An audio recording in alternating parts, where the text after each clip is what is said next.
This is from Biafra'S Got Talent.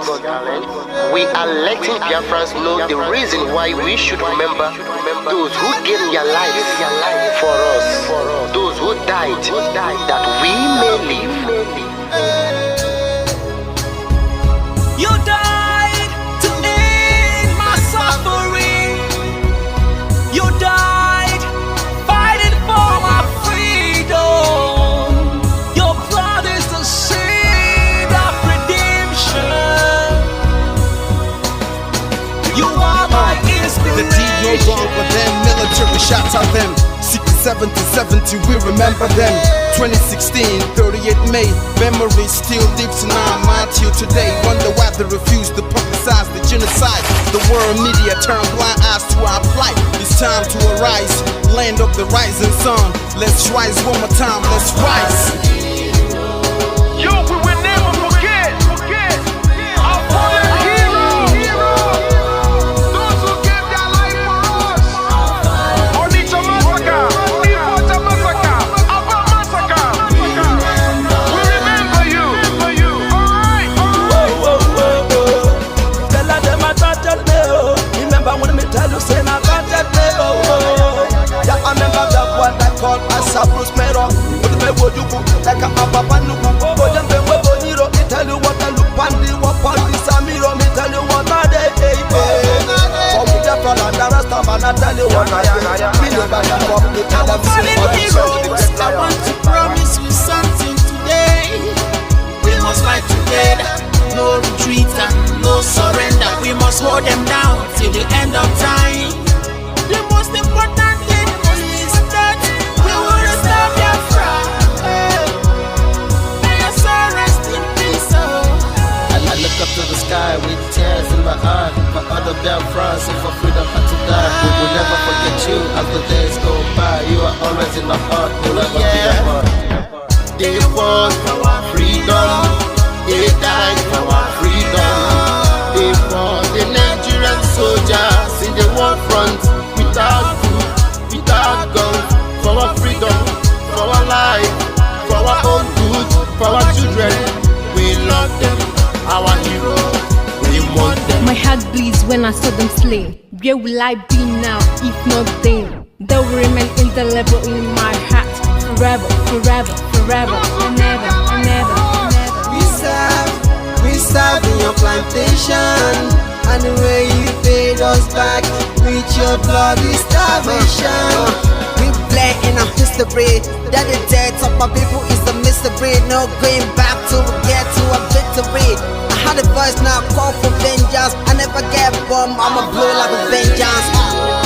Yo, we will never forget our fallen heroes, those who gave their life for us. Onitsha massacre, Ipocha massacre, Aba massacre. We remember you. Alright. Where will I be now? If not you, you died at Mali.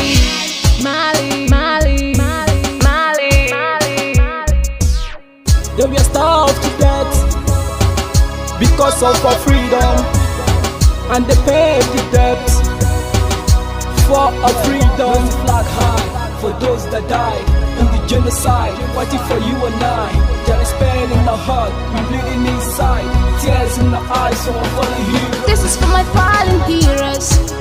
Keep them on the patient people. It's like I'm looking at myself in the mirror. Cause we to be a cast, I need to be a nurse. If we did not retire, They paid the ultimate price. They died for me, for the freedom of my unborn child. We live for the legacy. Yo, we will never forget our fallen heroes,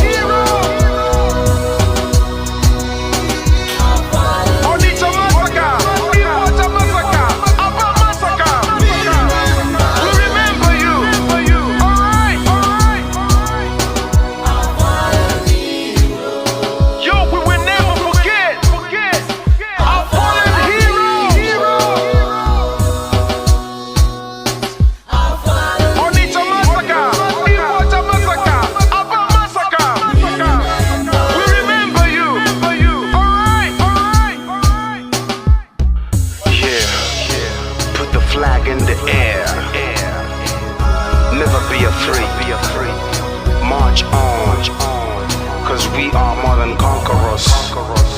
Yeah, you know what it is. We must revenge, and we must stand to represent who we are.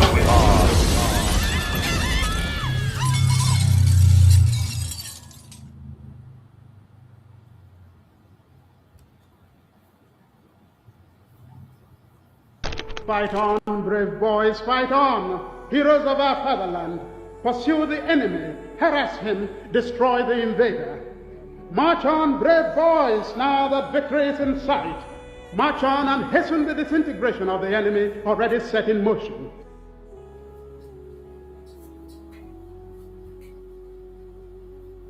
Fighting a war, knowing the difficulties, the odds against us, there is an element of fatalism, people feeling, well, if the world chooses to abandon us, then perhaps it is better we all perish. They don't ever consider a Biafra not free.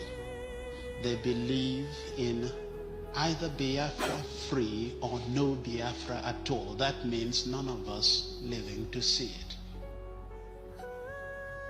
I need Biafra freedom. We Biafrans, we need Biafra freedom. For this, I decided, even to die, that Biafra must have its own freedom.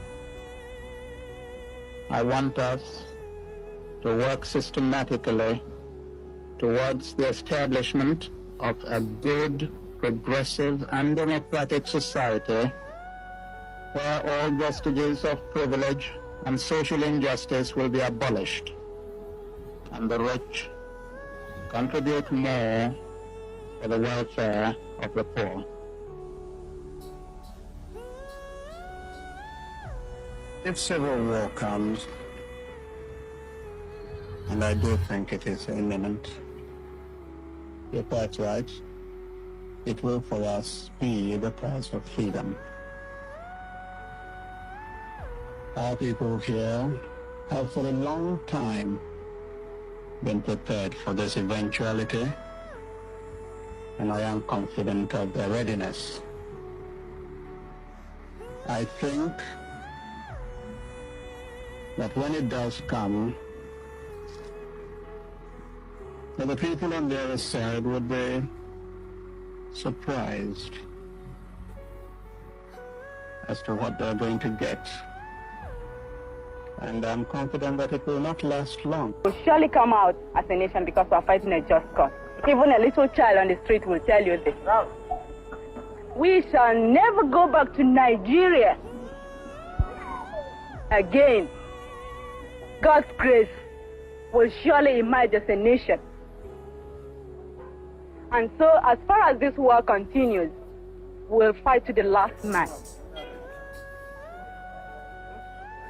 This is what Biafra is, the end of the journey for a persecuted, massacred, pursued people.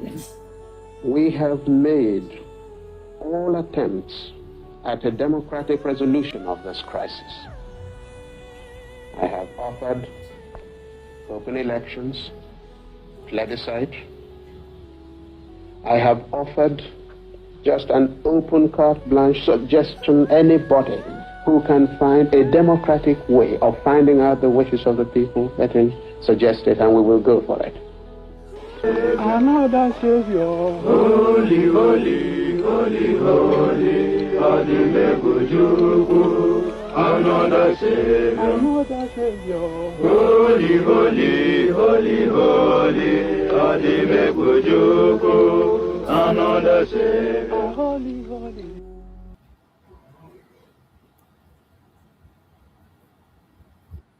If you do not believe in what we are doing, then you better get out. We're not going to stop. God knows we can never stop until Biafra is restored. We are peace-loving people. We abhor death and killing of another soul. It's in our nature, that's how we are. But because of that, they have been coming and killing us all these years. We've kept quiet. They've been killing and killing and killing quiet. We have a case at the ICC. We have a case at Africa Union. We have a case at what else again? Pending before the UN in New York. We've been to Geneva to tender our case. Before UN, till today, nothing. In fact, the more we complain to them, the more they come to abduct and rape our children, the more they come to kill us, the more they want to take over our land and our forests. And who told them that's going to be possible in our time? In a movement that I lead. You think you can come into our land and take it over? Oh dear. That means you don't know who we are. Welcome, welcome, welcome. Thank you for joining us on this very evening program. I appreciate everyone who has connected. If you join, invite someone else to join us. Like and share the program to all platforms. Share to family and friends. Share to everyone that you can be able to reach. Let them come and join us. This program is very important. This program is very important. I would have left this program for tomorrow, but I have to talk about this evening so that tomorrow we will still touch it again. Remember what we were discussing in the morning about redeeming the image of Biafra. This is still on the line of redeeming the image of Biafra. But this evening, the topic says, no more distraction, the urgent mission to redeem Biafra image before it is too late.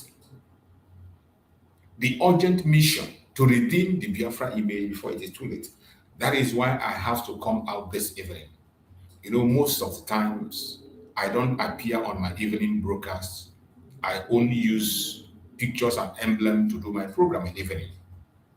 But it has become necessary that I appear this evening so that you wouldn't say you don't know who is talking. And the people we are going to talk about, we not think that we are afraid of them. We are in a critical time. When we speak about redeeming the image of Biafra, it is very, very essential, very important at this point in time. Oh my God. Some of us don't know how serious the situation is. Since after Nnamdi Kanu made the greatest move of all time that we've been waiting for, and finally officially ended the Department of Sabotua, you know they are going to come. They are not going to go down without a fight. As always, whenever there is such situation, you know there will be always a fight to last for some weeks, months, and they disappear. And as it stands today, they want to do as many damage as they can. The Department of Sabotua, ex-DOS, sacked officially by Mazi Nnamdi Kanu. The DOS has been officially sacked by Mazi Nnamdi Kanu. They will not go without a fight. They would like to destroy everything about Biafra, everything about IPOB, everything about Mazi Nnamdi Kanu. And that is the mission they have embarked on. Of course, even before they started, they have failed already. IPOB was built on truth, under the command of our Supreme Mazi Nnamdi Kanu. And whatever story anybody is telling you anywhere, only ignorant people will listen to them. We have been following this program, following the cause of Biafra for more than a decade. The only people they can convince are the people that just started listening yesterday, or some people that started coming into the issue because of one reason or the other. But for those of us who have looked down and followed things, how it works, you cannot come and tell me who formed IPOB, who is the leader of IPOB, or who controls IPOB. But I thank Chukwu Okike. It is a scene of joy to see the announcement of the dissolution of that DOS under Chike Dozema and Chike Nasamoro. These are a group of people that have completely been bought over by the Zoological Republic. And they didn't deny it. It is on record. I have played the video so many times. Where Soludo, the greatest enemy of Biafra today, Soludo, said that they agreed to work with him. Something Mazen Nnamdi can never ever do. How can somebody who agreed to work with Soludo be fighting for Biafra? How can you believe that somebody that is working with Soludo is fighting for Biafra? Only an idiot will believe. But unfortunately, we have so many idiots today. But we are going to insult them to consciousness so that they will come back with their brain. This evening, we are going to handle our program with the one that called herself Nneka Chimezie. That image, the evil lady, the evil woman. Nneka Chimezie, the serpent. I came across her video on VOB. You know, I use the videos of VOB all the time. And I bumped into her video. She was there. After she was disgraced last time she came there, Biafra'S bombarded her with questions and she was disgraced. She has come back again. She was there trying to defend the indefensible. And I'm going to play the video so that we can follow her and expose her, disgrace her the more. Of course, you cannot shame the shameless. If that woman had shame, she would never open her mouth and speak about anything that has to be Biafra anymore. But it's unfortunate that you cannot shame the shameless. And it is very clear that that woman is shameless. Completely shameless. But we are going to help her. Before I play that video, I want you to understand that this woman we are talking about is not a member of IPOB. Lolo Nneka Chimezie does not support Biafra agitation. She is not fighting for Biafra, neither does she support Biafra agitation. I want you to have this at the back of your mind as we go into this program, so that you wouldn't say you missed it. Before I play this program, I want you to put at the back of your mind that Lolo Nneka Chimezie does not support Biafra agitation and she is not a member of IPOB. Then ask yourself, why is it that the issue of IPOB becomes a thorn on her flesh? Why is she trying to be the commander-in-chief in the case of IPOB? Why is she trying to be the decision maker in an organization that she has nothing to do with? You and I know that Lolo Nneka Chimezie is a one Nigerianist. She is one of those still hoping that one day a messiah like P2B will come and give them a one Nigerian. She is not for Biafra agitation. That alone will tell you what her mission is at this particular point in time. That will tell you what her mission is at a time when the international community are focusing on the issue of Biafra. This woman is doing everything humanly possible to destroy the image of Biafra. But we will not allow her. I thank Chukwu Okike for the leader we have, the supreme leader of IPOB, Nnamdi Kanu. We are going to join him to redeem the image. And that we have started. I want all of us to pay attention to this interview that was granted to that woman.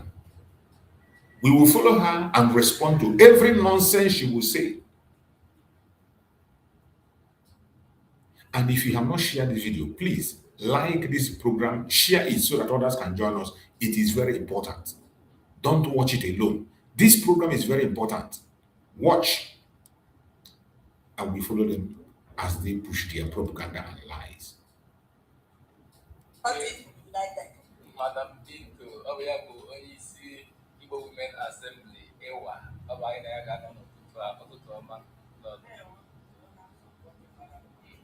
That is the evil woman on red.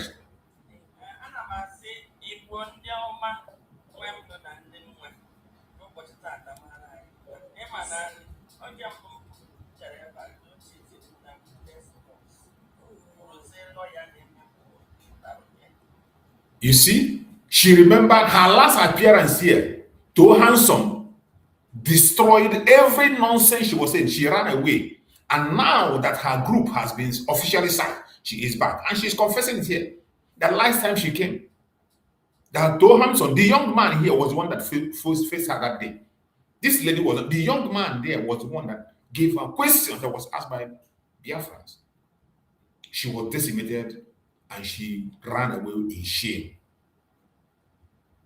It is because of people like this that Mazen Nnamdi said, like the video I played in the morning, I still have the video, that any organization formed and you put Igbo in it, it will not succeed.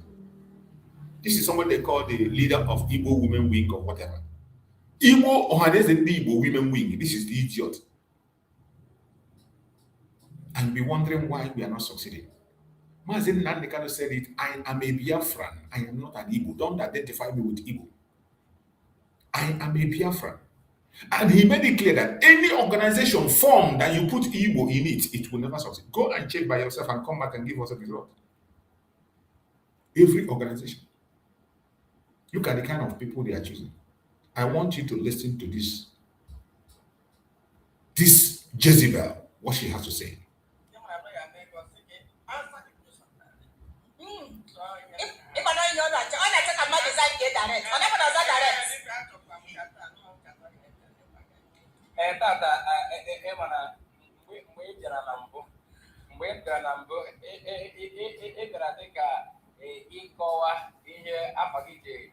Akwụ na mmere mba ụwa n'ihe gị bụchacha ndị mmadụ anya ajụ ga ajụjụ ahụ bụ nke ọtụtụ ndị mmadụ na-ajụ kama na ha afụghị gị anya na anyị jụrụ ya anyị dị ka ọnụ na-ekwuchitere ndị mmadụ anyị jụrụ ya dị ka ozi na ka anyị na-ajụ gị mana nketa ata ọ bụ na anyị kpa nkata emepe ekwentị ha achụwazie gị nke na ha kpa nkata dị ka anyị na gị na-akpa nkata tata anyị ga-eleba anya n'ihe niile na-afịọtụ n'ala anyị na isi akwụkwọ akụkọ dị iche iche mana na ka anyị gaa n'ihu Madam Binto ọ bụrụ na ile anya dịka ọ na-afịatụ n'ala anyị bụ Naijiria otu pati dị iche iche ọkachasị NDC bụ kwakpo n'ọnụ ile anya na ka o si dị na ya bụ ihe ụfọdụ ndị ga-ekwu sị na NDC Awụsa abata n'ọka ọtụtụ ama m na-enyo ihe adịghị kwupụtara mgbe Ali na Peter Obi na ndị isi NDC si Yusuf Aisha Yusuf were House of Rep ticket ọsịmba ya chọrọ Senate ọgazọ ọta ụfọdụ ndị kwupụtara kwuo na mpụtara ntuli aka ime ụlọ emere na nke a achịtaghị aja chachachachachachacha na ahapụ ndị ọzọ abịa na-emebisi ya ha apụtatasị na a ga-ege onye ọbụla iyi ọrụ onye ọbụla ga-ahụ iyi afidavit sọsọ Peter Obi na gbapọsị agaghị ahụ iyi ya ọ ga-abụ onye ọbụla nwetara mmeri ya na ya bụ pati ọ gaghị ọpụ oche ya adala isi papụta anyị ma na tụọ ha nsọ adịm echiche ike tinye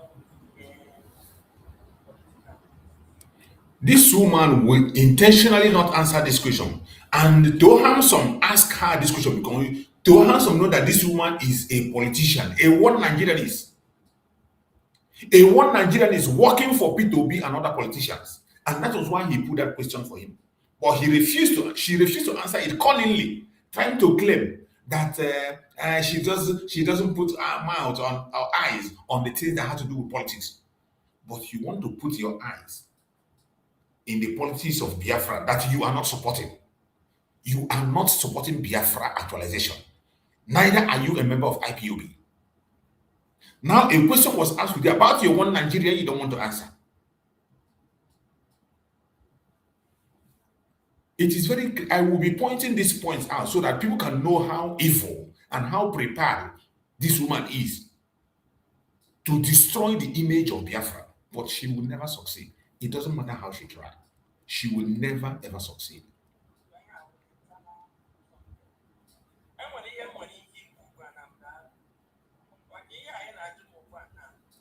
Do you know what she said? She said she cannot speak because it's an internal issue of the party.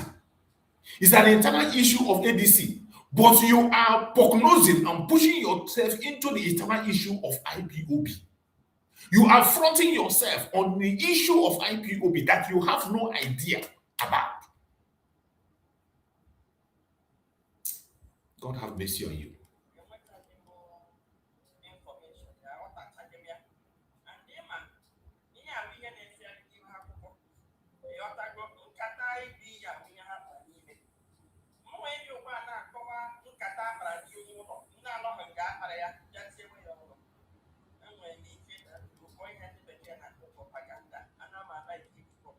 organization ka ịkpa IPOB.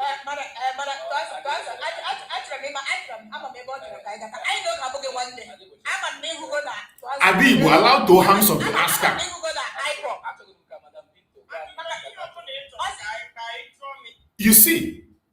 You see how they organize themselves. This woman in the middle is trying to destroy the whole discussion. But Dohamson gave her the right question. And she says she doesn't want to get involved in any internal affairs of a party. But an organization that you are not part of, you are not part of IPOB. You are not a Biafra agitator. You are not pursuing Biafra. You are part of the one Nigerian discussion of the politics. And now they ask you a question on that angle, you don't want to answer. You call it an internal discussion, you don't want to answer. But you want to go into the issue of IPOB answer. God have mercy. This woman is nothing but a Jezebel. This woman is a Jezebel. Let's watch.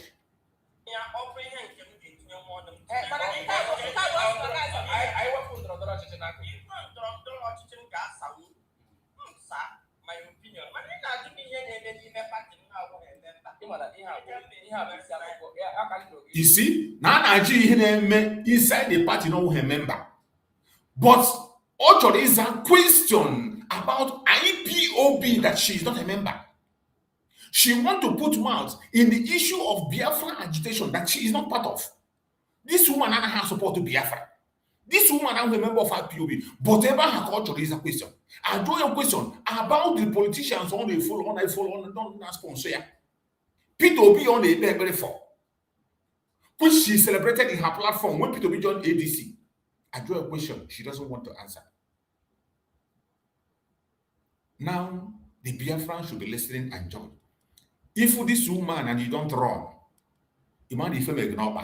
this is a Jezebel.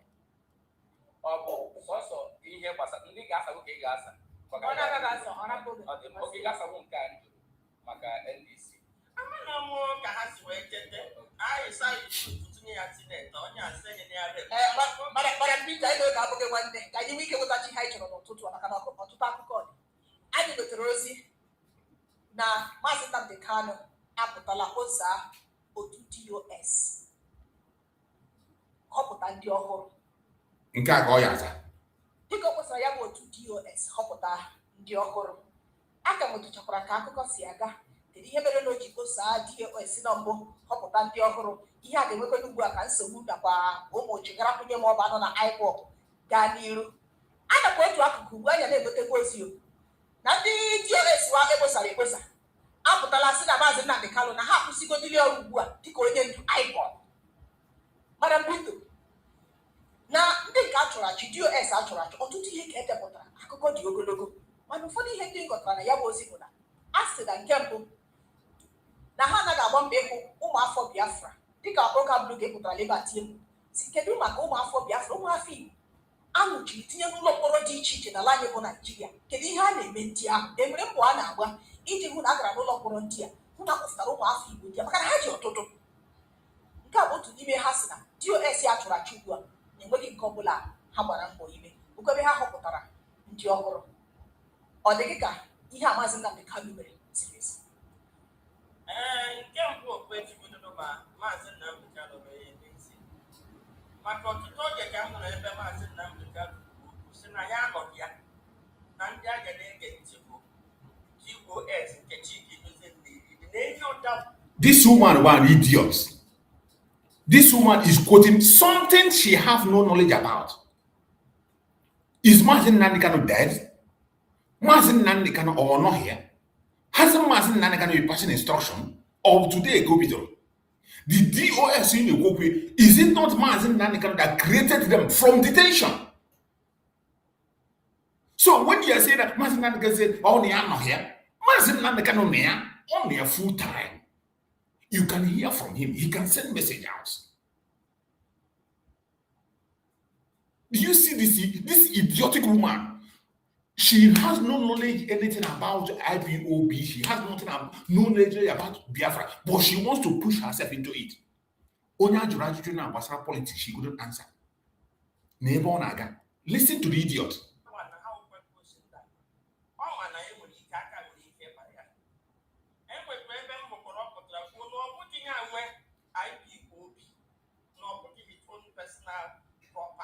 Of course.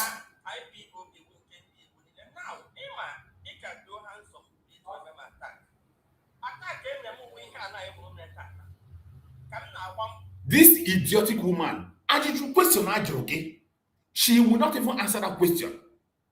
The reason the Department of Saboteur was dissolved, what is the reason? That reason again. Is it worthy to be is it what they did or not? She's just beating about the bush. Mazen Nnamdi Kanu, so when I'm not here, Mazen Nnamdi say I'm not. Mazen Nnamdi Kanu made it clear. In the video they quote it up. Mazen Nnamdi Kanu said, I am not the owner of IPOB, neither my family. Nobody owns IPOB. It is for us. That any day I misbehave, IPOB should remove me. Now, the question is, has Mazen Nnamdi Kanu misbehaved? Has Mazen Nnamdi Kanu deviated from the struggle? In that video, tomorrow I will play that video. Mazen Nnamdi Kanu made it clear that anytime you deviate from the struggle, that they should remove him. The Biafran people should remove him. That was the instruction. And the question is, has Mazen Nnamdi Kanu deviated? A man serving life sentence for the restoration of Biafra.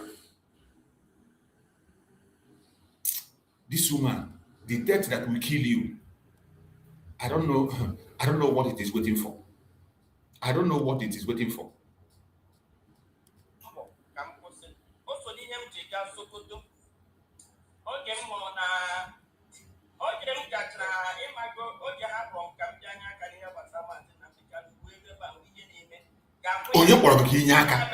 Who called you? This woman continued to create narrative that doesn't exist anyway. On what angle? On what area? On what area? On what angle? You forced into yourself into the program by coming to the courts the same way other people are coming to court.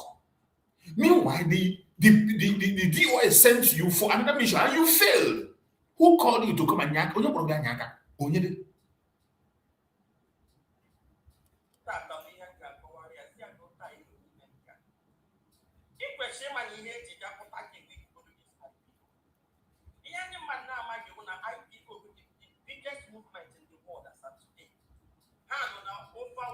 It is you that doesn't know dance. You do not know that IPOB is the biggest organization in the world. You don't know. When did you begin to know about IPOB? When did you begin to speak about IPOB? The only person that does not know the strength and the effect of IPOB is this woman called Nneka. That is why she belongs to IPOB, to some group of Department of Saboteurs that have been dissolved.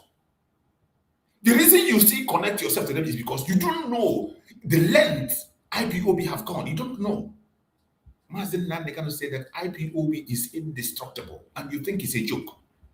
The only person that doesn't know the effect of IPOB is you. If you like, wear dark glass. It will not change the truth.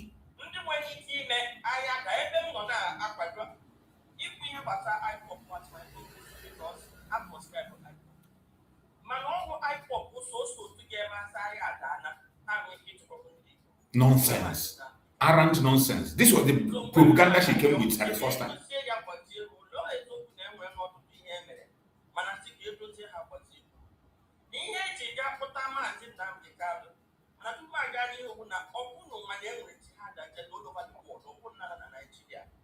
And Nigeria is an Islamic nation. So that agenda we are in today. It's a Nigerian Islamic nation. Yeah, Nigeria, Islam won't be made.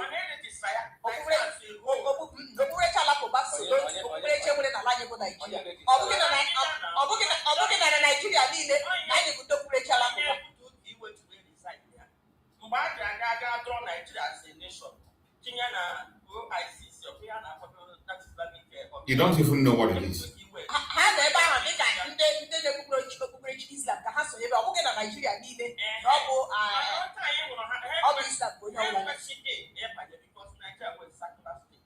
So,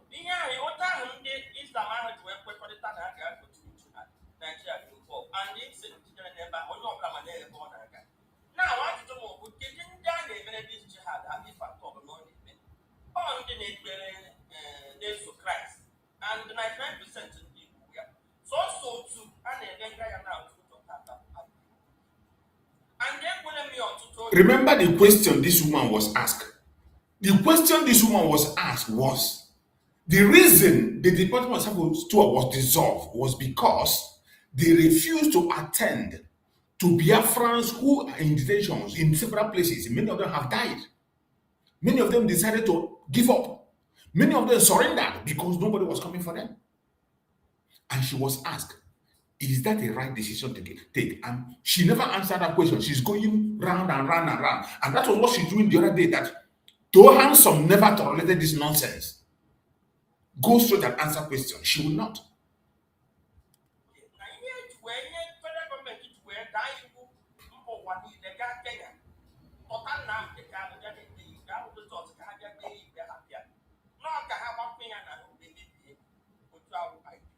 Just imagine. That language this woman used, she used it intentionally. The reason they wanted the kidnappers in Nnamdi was to destroy IPOB, to destroy the Biafran struggle. Not Nnamdi. The notion she's trying to create is that they want to use Nnamdi Kanu to destroy Biafra. It is impossible. No, you cannot. Nobody can use Nnamdi Kanu to destroy Biafra. Nnamdi Kanu have gone a very far. Somebody that gave his parents the promises have been made. What have they not offered Nnamdi Kanu? Even before his life sentence, do you know what was offered to him? And he refused.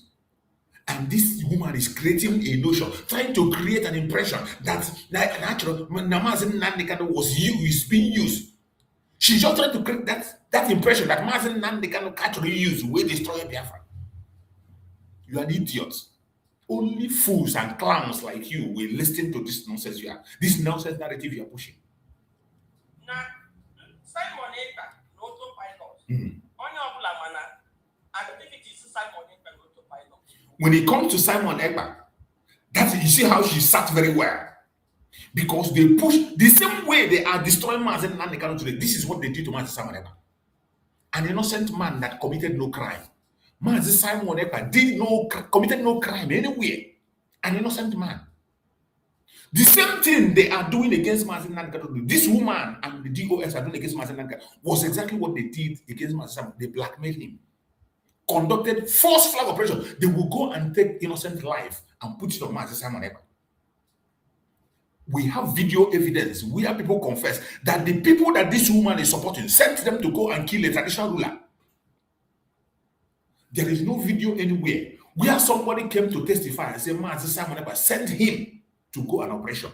Never. You can't find it anywhere. We have never seen any video where anybody confessed and said, Simon Ekpa sent me to do this. They intentionally blackmail Simon Ekpa with their lie and propaganda. The same thing they are doing against Nnamdi Kanu today. That's what they do Simon Ekpa. And now, he's dragging Simon Ekpa into this issue. Thinking that because that is the one that majority of them who doesn't have the wisdom and knowledge we buy into. Now he wants to rise through that angle. But I tell you, already people have known the truth about Simon Ekpa. Many people are now apologizing to him. And I bet you, by August, he will be out. And your shame will destroy you. Your shame will destroy you.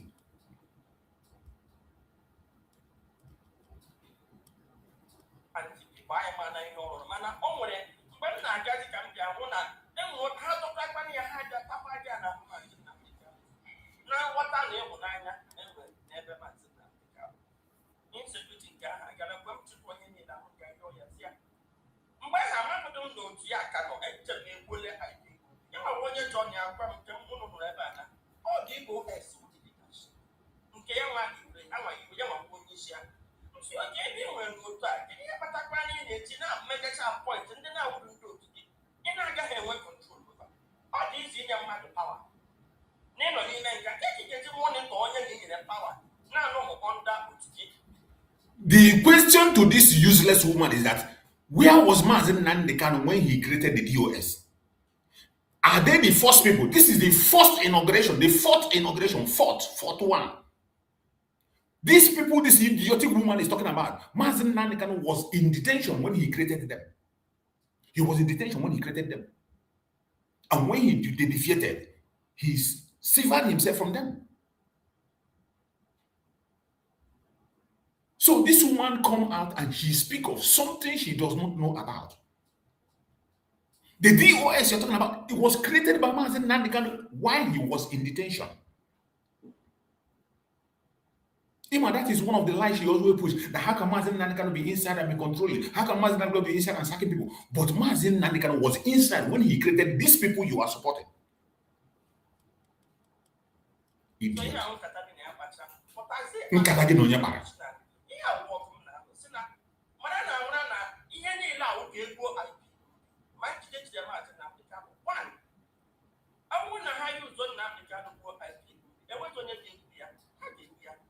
Madam Bintu, asking that Ubua, na Ozani Mutrani, Nnamdi Kanu, Eko Sala. She will not answer the question. Oh, no, cock and boost story all this while. In Muhammad was always in an nonsense.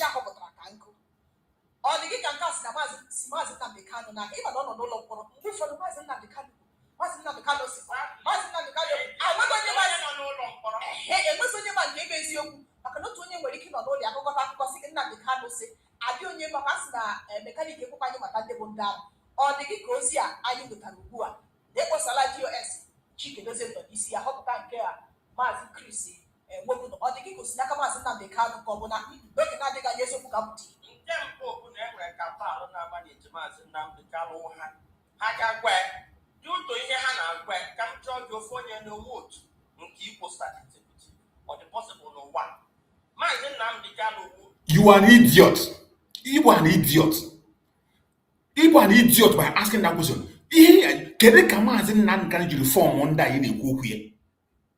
How did he form them? Nnamdi Kanu formed these people from the inside. 2017 in Kuje prison. From Kuje prison, Nnamdi Kanu created them. From Kuje prison, in Ajuma Nnamdi Ofonye also. Ofonye created Refa. It was Nnamdi Kanu that created them.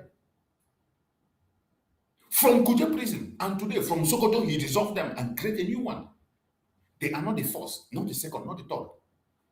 They are the third. They are the first. They are the third. We have the fourth inauguration. That is what we're having today. The fourth inauguration is what he has just done. The fourth inauguration. This woman is a wicked Jezebel.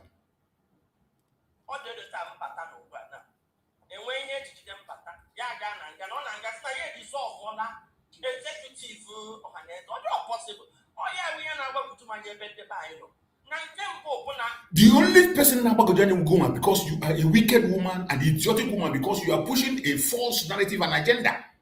Or if you are Abagojani, how did Nnamdi Kanu create them? What we have is not Ohanes and Dibo and Doshin and Dama. IPOB is not Ohanes and Doshin and Dama, or a political group. IPOB are a political group. If I want a freedom fighting group that has a figurehead, has a symbol to protect, it is not a political group. IPOB is not a political organization. It is not. Have never been. But because of your wickedness, this criminal, this idiotic woman, this money you are taking, you will not be alive to eat it. I bet you. You are destroying your lineage. IPOB rules and regulation. And again,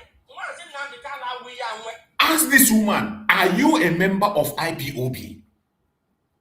What are the rules and regulations of IPOB? Can you read it out for us and let us see? Since the supreme leader doesn't know the rules and regulations, can you now tell us the rules and regulations?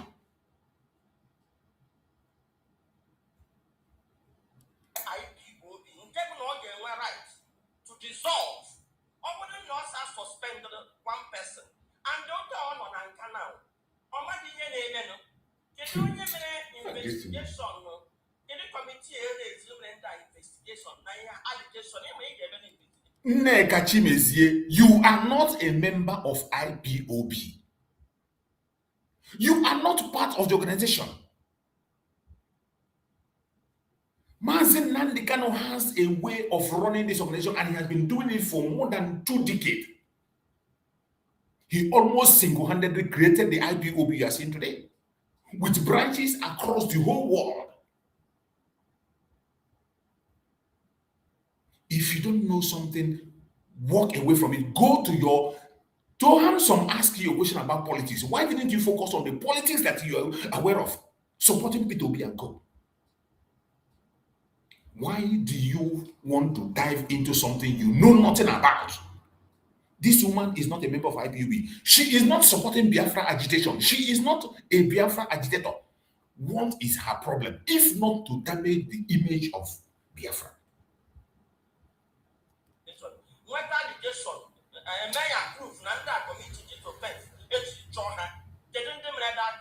Then can you go to where consult or IPOB members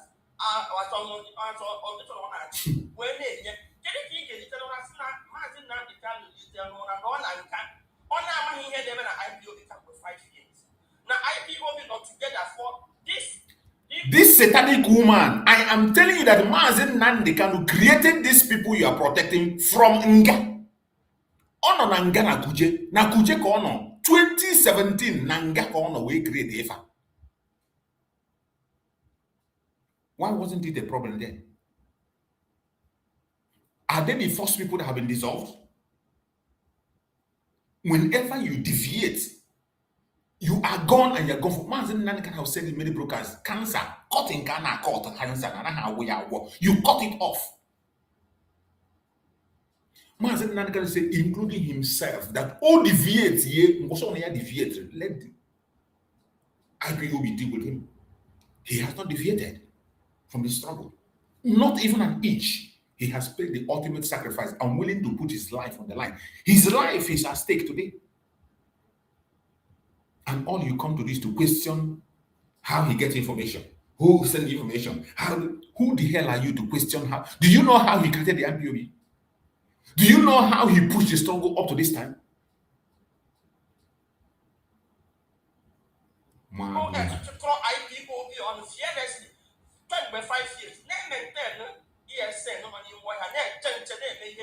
You see this idiotic woman. She talks about ESN. Ask her. Give us a picture of the ESN you are talking about. Where are they? Can you give us a video of the ESN you are talking about that the DOS are maintaining? Which ESN are they maintaining?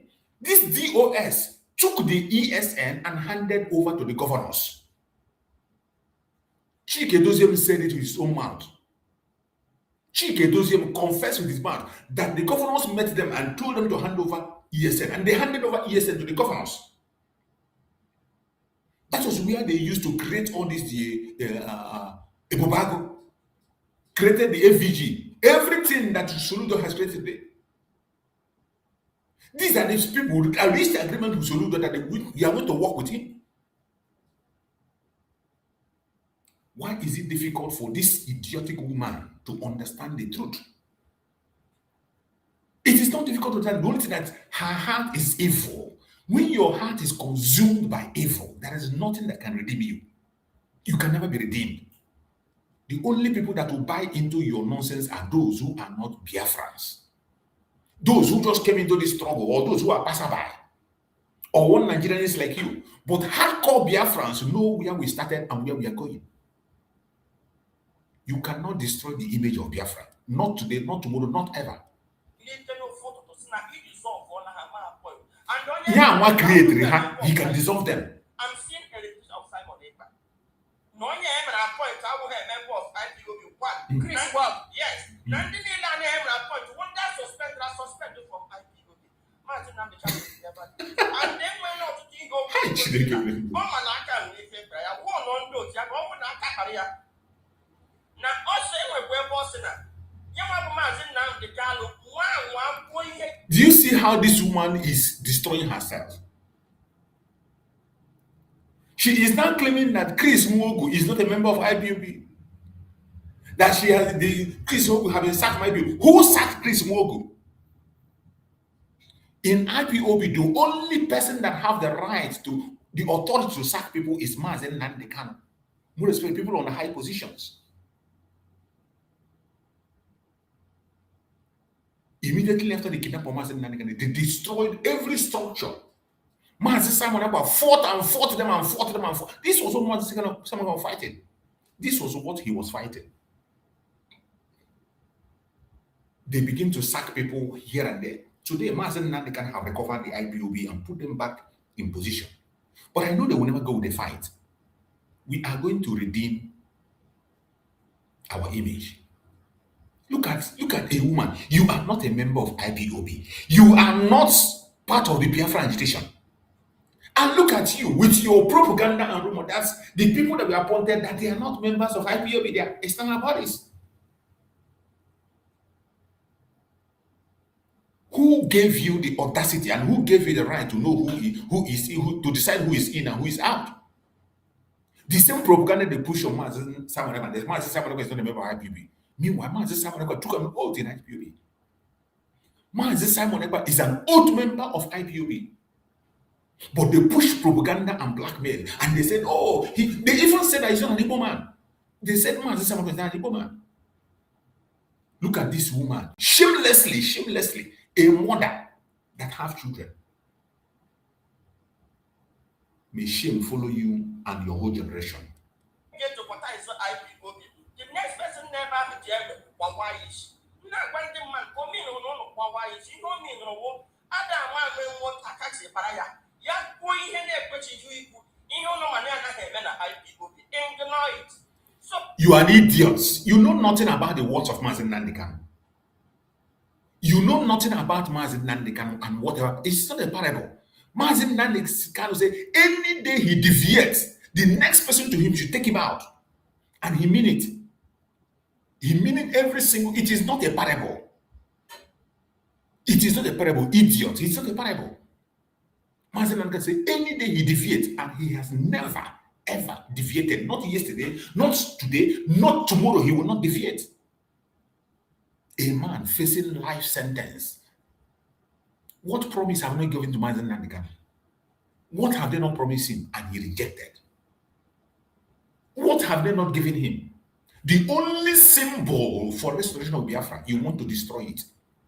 You want to remove the only symbol that the whole world, a prisoner of conscience, confirmed by the whole world. The only name that shakes tables. That is what this idiotic woman is fighting to remove. That is what you're fighting to remove. You will never end well. Never. Not today, not tomorrow. This cabal so put on the situation.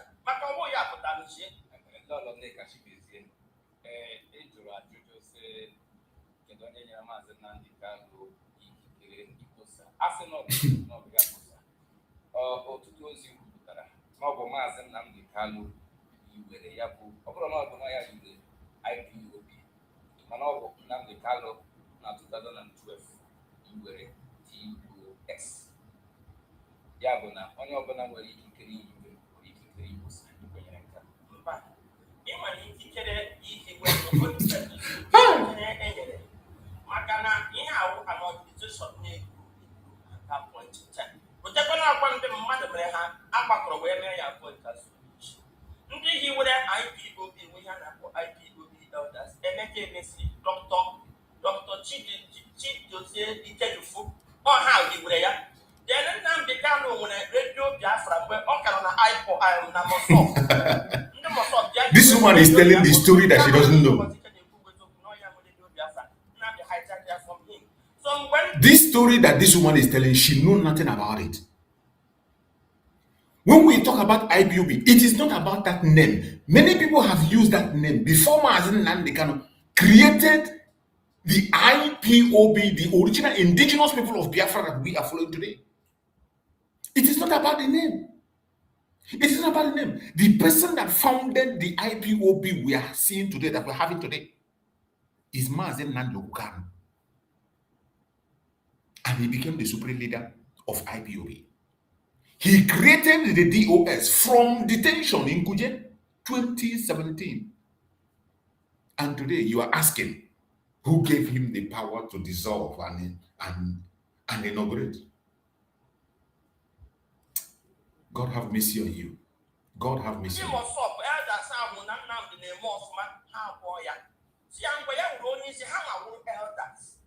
Okay, hey, man, I'm where IPOB no at the developing stage. Where him and your point, don't you see? All the soldiers now handing like a back of back and building it to the other executives. Now, when not the elders never to the Berengini, he will get executive. At that time, Hamid would appoint the elders won't do where IPOB. Boy, Nina Handy as a youth, may I appoint us. I can appoint other executives. So that they will come more up to manage. Much of this set IPOB structure. What I get you when making my point. As only she, yes, I just say a designer the people that they never point. And if I can put a man in the company, my point to manager, my point. It's an organization. Who structure there and they do their one better one. Nega, do you know what the structure of IPOB is? And who created the structure? You see, it is difficult. I wish I can get this woman face to face on an interview. I wish I can face her. But she cannot. I know she will never go to a place where you have a solid Biafran agitator. Because what she's saying here is arrant nonsense, very shameless, very shameful. All that she's saying here is very shameful. The question people should ask her is, when was this DOS? When was it created? Is it the first DOS? How and when was this DOS she's talking about? When was it created? And how was it created?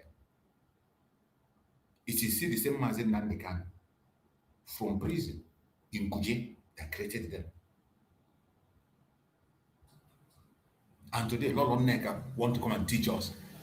Lolo, no, but not even who gave you Lolo? Who gave you Lolo? God forbid. If this is what Lolo is all about, I cost that name. The elders is of form here. What they are going on that? What say your name appoint as one issue? The man and Abatazi, when the man and Abatazi are from an organ, the executive organ, which is the leader, DOS. So that DOS. Onye formed the DOS. Who formed the DOS? This woman. Who created the DOS? How? Where? From where?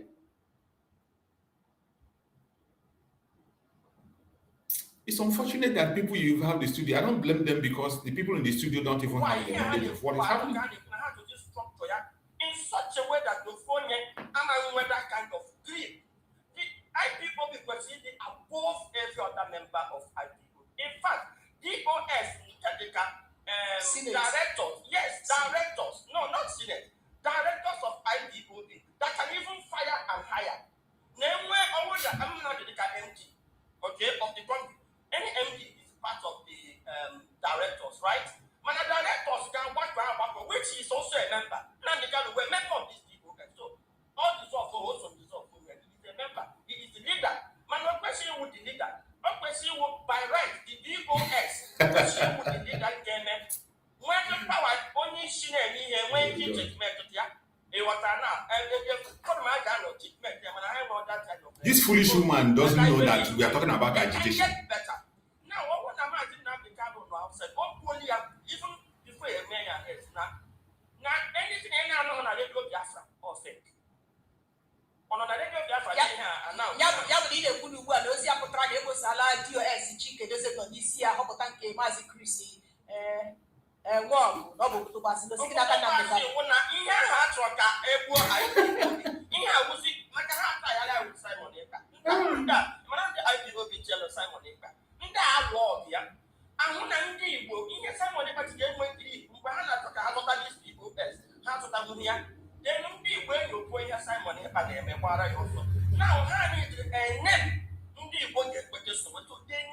this woman is a fool.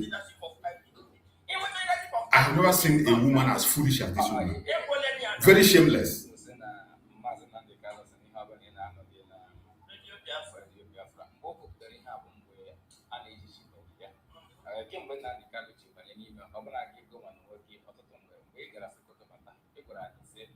ya mara nkata ụfọdụ ndị ekwenye maka nke esi na-eka anyị anụ ya na redio Biafra.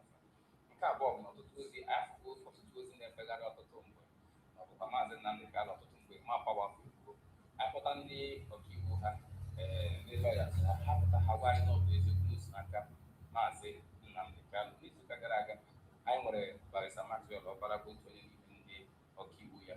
Ọtụtụ ihe anyị jụrụ ya ihe na-efegharị n'efere mba ụwa na ọbụ eziokwu, ọ sị anyị na ọbụ eziokwu maka na ka ọ dị ugbu a ọ bụghị ndị Biafra ka ekwesịrị ya nọ ndị na-aga eche na-afụ ya. Mana achọrọ m ịjụ ajụjụ, ọ bụrụ na ị na-anya n'ihe ndị UNC ya, nke mbụ n'agbanyeghị na maazị Nnamdi Kanu ya bụ GOS dịka anyị fụrụ na ntọala 2012 esi na-ekwu na oke ike ya ezu ikposa ihe. Nke mbụ, ọ bụrụ na okposa ihe usoro na wee kposa onwe ma ọ bụ otu n'ime otu a. Nke a bụ nke mbụ. Nke abụọ na ihe gbasatara ya bụ IPOB na TOS ya, asị gị kwuo n'uche nke gị dịka onye nọkwa n'otu akụkụ nke ya na-eme ị ga-asị na TOS ya ka bara uru na ihe eji wee iwe ha ka bụ ihe a anwa kposa Igbo nsogbu nwanyị ego ebugharịrị tụrụ Simon Ekpa nke bụ na ejere ọtụtụ ndị members IPOB. This woman is an idiot. This woman is an idiot. Ọtụtụ ikwepụta ụzọ ha. Anọ m mgbe ndị IPOB pụtasị ahụ. Now, ihe mere na IPOB ndị a ji wee kwechi na-ekweghị ebite na ndị ibe ha nara ha nọ ndapụt. You see, this woman is talking about what she doesn't know. This woman doesn't know what transpired in the ESN. The only sincere ESN that remain are the people that went with Mazi Simon Ekpa, Butuzo, Gentle, and some of them. ESN was handed over to the governors. These same people that this idiotic woman is called, they were the people that killed Ikonso. Chinasa Mworu was part of those that killed Ikonso. They were the one that busted his security. This idiotic woman, when she began to talk about Nebulego, you know, anybody that is very quick to call you Sabodua, under the Diego had a boozer, Ogo Yebu, no Nebu. Mazi Simon Ekpa is facing his sentence, and very soon he's going to come out. He's going to come out stronger than you can ever imagine. Stronger than you can ever imagine. Mazi Simon Ekpa is going to come out stronger than you can never ever imagine in your life. The ESN that was created Mazi Nnamdi Kanu was destroyed by Chike Doziem and Chinasa Mworu. Chike Doziem confessed that the governors met them and told them to hand over, and they handed over. And when I see this woman talking all this nonsense, I know that they paid her and she's working for them. I have video evidence, which I have played here several times, where one of the ESN members confessed that they sent him to go and kill a traditional ruler. And he said, who sent him? They said, Chinasa Mworu sent him. Chike Doziem sent him to go and take the life of a traditional ruler. Ask this woman, have you ever seen any video where anybody that claims to be in Biafra, they say that Mazi Simon Ekpa sent him to go and take a life? Have you ever seen any such video? But this idiotic woman that Satan will destroy, you think Mazi Simon Ekpa is a cheap place for you to go. That name will destroy you. That name that always comes to your mouth will destroy you. And the time will come when you will not even have a time to apologize. Others have apologized. Those who have fallen aside apologizing, they have opportunity to apologize. But in your own case, you will not even have opportunity for repentance. There will be no opportunity for repentance for you, this woman.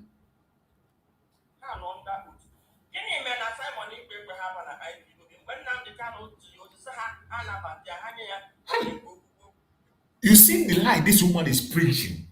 Mazi Simon Ekpa is a member of IPOB.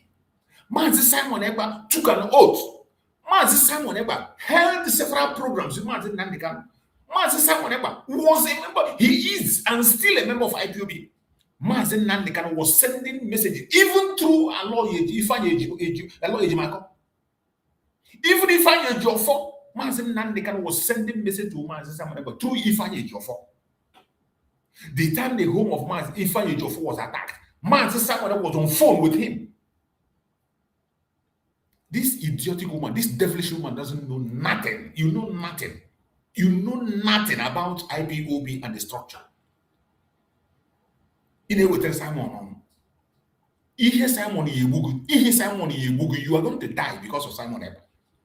Go and mark it somewhere. The lie and propaganda you're pushing against Mazen Simon, we destroy you, we take you. Don't worry.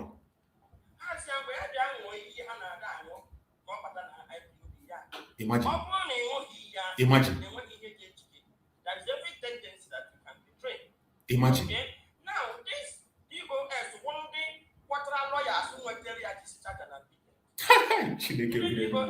employed for now. Who were very at this start and admitted. So, the Kabbalah, this stupid woman does not know anything that is happening. The DOS has no hand in whatever. Mazen Nnamdi Kanu got his lawyers. Ifeanyi Ejiofor has been IPOB lawyer before Mazen Nnamdi Kanu was kidnapped. Ifeanyi Ejiofor started working with Mazen Nnamdi Kanu since 2015 when he was kidnapped in 2015. That was when Mazen Nnamdi Kanu brought Ifeanyi Ejiofor in. 2015. So this woman is telling this story as if Ifeanyi Ejiofor just joined with the lawyers with the which lawyers? Which lawyer can with them? Which lawyer did they bring? Is it the same lawyers that Mazen Simon Ekpa took up the responsibility of funding them? Is it the same lawyers that Mazen Simon Ekpa, Mazen Nnamdi Kanu was sending messages to him through them? You can only tell your lie to people who doesn't know what IPOB stands for. Some ignorant people who have been hanging around who doesn't know their ABC. But for us, you will meet your destruction and your end has come.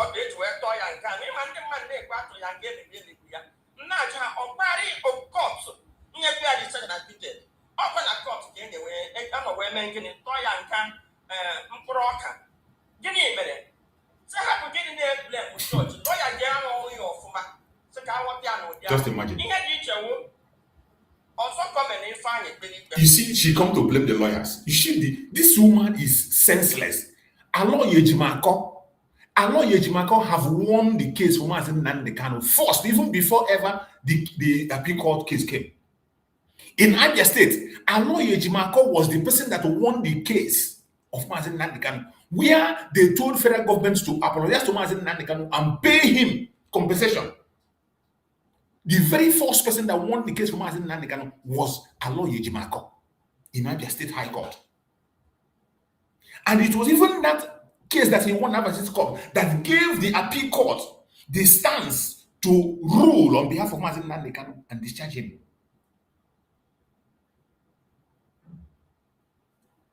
And as you know, a political prisoner under government, the only thing that releases a political prisoner is pressure, not the lawyer, not the court. It doesn't matter the language you speak. It doesn't matter the grammar or who stands for you. It is only pressure, international pressure and local pressure, that will release a political prisoner. And since this idiot doesn't know that, it means that she's a fool that somebody is not supposed to be listening to.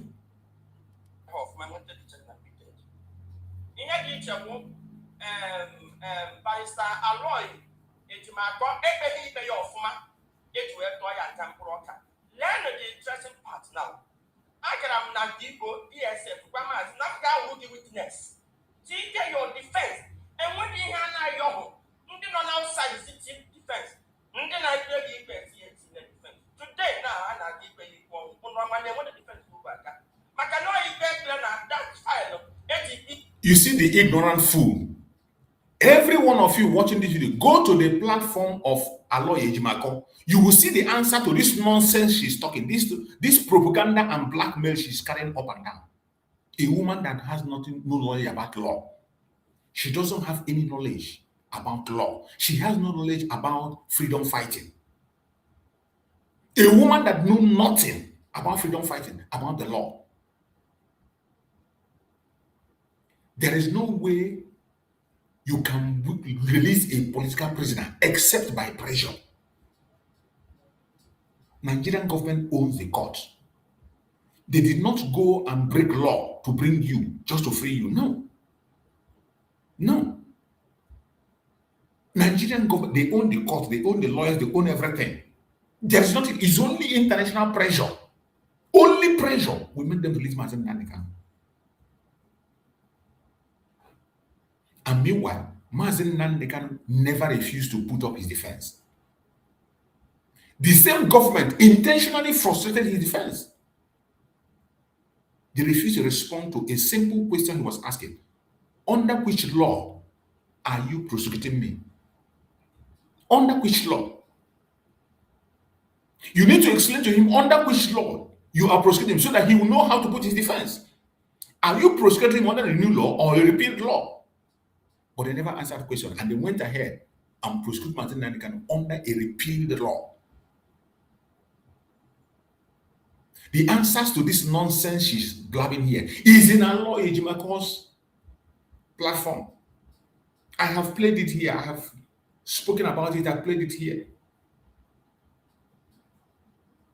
That is why I was happy when Allah Ejimako answered that on his platform. Go to X, Allah Ejimako X. You will see the answer to this nonsense that this idiotic woman is pushing.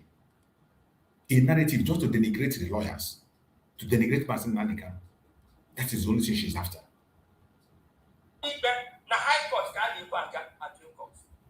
Ihe na-eme n'ụwa na ha na-apụta na social media were asị na ebre ngwa ọsha ha ga-agwa anyị nke bụ eziokwu na nke anụnwa maazị ji atata bụ ndị a tụrụ ya nke anụnwa mana apụta anaghị agwa anyị. Imagine. Ụnụ ọma na oge a faịlụrụ nọọ ikpe ọnwụ ka a na-aga ibia ha ekwuchikwa ya pụta na-agwa anyị na faịlụ ala ya na agwa ọfụma ọ gwazi ike as a lawyer. Mana Nnamdi ka na-etinye. This woman is an idiot. This woman is evil. This woman is devil incarnate. A devil incarnate. An appeal was filed. After they filed appeal, the government filed their own counter appeal. Then what are you expecting? To blow out the trumpet and tell the world, oh, they want to put Mazen Nnamdi license? Like, this woman is evil. Were you expecting butter and bread in the court? Wasn't it life? Wasn't it death sentence they were looking all this while? Or you want to help them to promote their propaganda, to frighten Mazen Nnamdi into submission? That is what you want to play. When you hear her shout and make noise, you see, all this while, only 2 questions they ask her, she has been making noise all this while without responding to any legitimate question. All the questions she has been asked, she didn't answer anyone. So,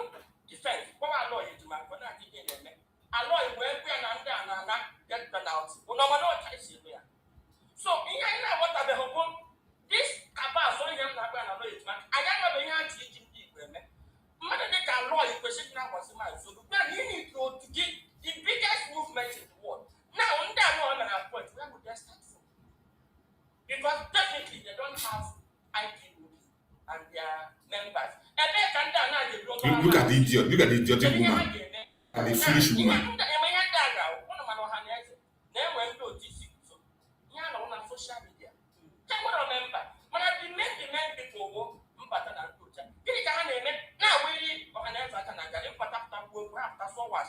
it's exactly here confusion.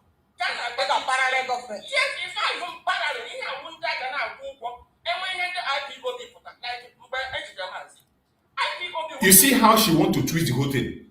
What she's saying today is what she has been paid to do. Every genuine IPOB member is under Mazen Nnamdi 100%. If you doubt it, go to the platform of these idiotic people that this woman is supporting. Go to their platform and go to their comment section and see what Biafrans are commenting. Go to their comment section, see what Biafrans are commenting.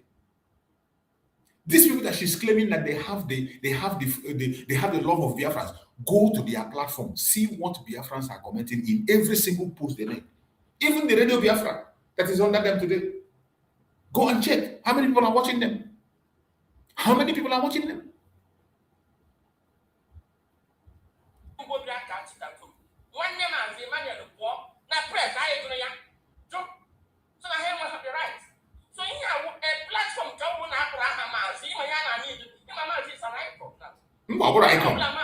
He's not.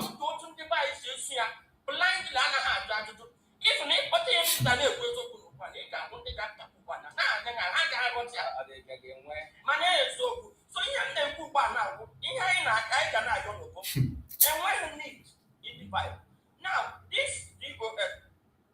this woman is evil.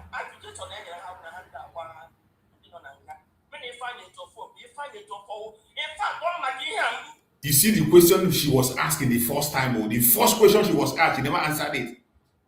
It's the very first question she was asked, she didn't answer it.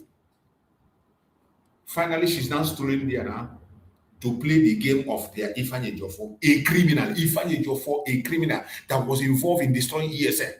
Ifeanyi Ejiofor that single-handedly taken the life of many ESN members. Ifeanyi Ejiofor that Fireman exposed every secret he has, including kidnapping. Ifeanyi Ejiofor was part of kidnapping. He shared money from kidnapping, which he did with Benjamin Madugo.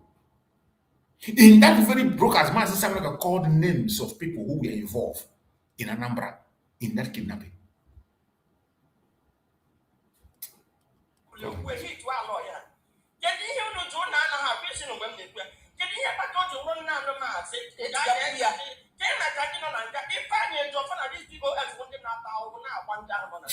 don't make noise. How do you cook? Because in your hand, they question it.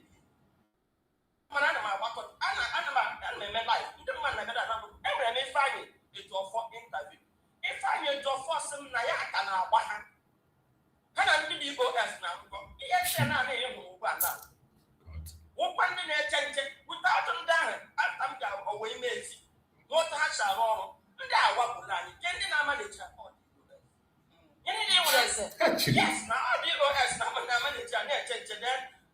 Lolo Neka, can you Neka, Jezebel Neka, can you give us a video of your ESN that you are sponsoring? You and Can you give us a picture, a video of those people you are sponsoring called ESN? Can you show us the image? We know the ESN that Mazi Nnamdi created.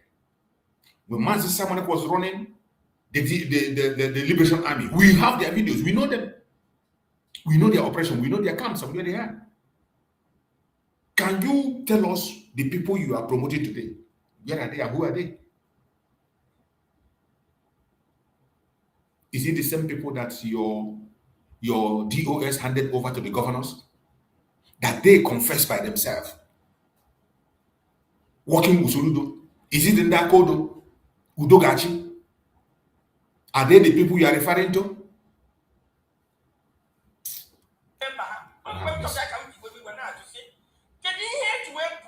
Energy on one man. The IPOB Madam Pinto, Voice of the People 90.3 FM.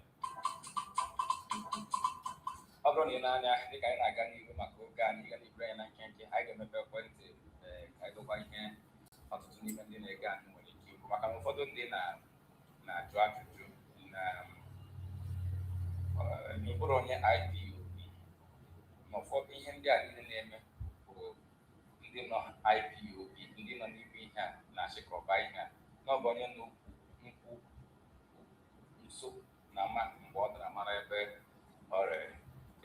Ụfọdụ ndị na-ekwusị na ozi a na-asị na IPOB akwụsịna Maazị Nnamdi Kanu dịka onye ndu gaghị enwe IPOB ga-ada ụda nwee uchu a ga-enye nsọpụrụ ma ọ bụrụ na ọ bụghị na Nnamdi Kanu nọ n'isi ya. Ikwenyere nke ekwenyere m nke a nkwenye na ihe ndota na ihe ndị a mere wụ na ha suspend ya not sack na nke ahụ ọnụ a na-eyi uchi ya ndị na-ewepụta na-ayị ụzọ ịma na ọtụtụ ozi ndị a na-ewepụta ha na-ekwu Maazị Nnamdi ka ọ bụ na ha nwee interest ndị Igbo atat ha ga na-agbazi olu si ya mba ga-ekwu nke orubeghị mgbe ị ga-afụ Maazị Nnamdi Kanu nwere ozi ndị a wepụtara ihe jikọrọ Maazị Nnamdi Kanu ọ sị n'ọbasị. Yes. Ịma mgbe m gara ya na Sokoto, ihe m ga ụka dị ya akpa nkata ihe na-eme n'obodo m anya maka ọtụtụ ihe like I said, ana m ebu propaganda wee jụọ ya ajụjụ dị iche iche jụchaa ya ajụjụ ya ajụrụ m anya open the ya woman near Nanoyasia. How they represent ya well? Nangan Ogra, Opedora again. Open no Shrimulia, IPOB, and the lawyer Howard, Bob Trampo. One day I had a neck and only shows ya is ya true to ya. Near them on social media. In fact, I have to walk among us. You can social media. And what do you come at? And what do you come at? That is what they sent to you. All the men and they confuse everybody. Where try ya? Get them in charge or then you wanted you go and sign out of my dear. Yeah, Johnny, I'm not lawyer. We are then bandit. Lawyer Yakotakra. Inside him, hand of Farmer Brana. Martin Nnamdi Kanu is not people as who. Yeah,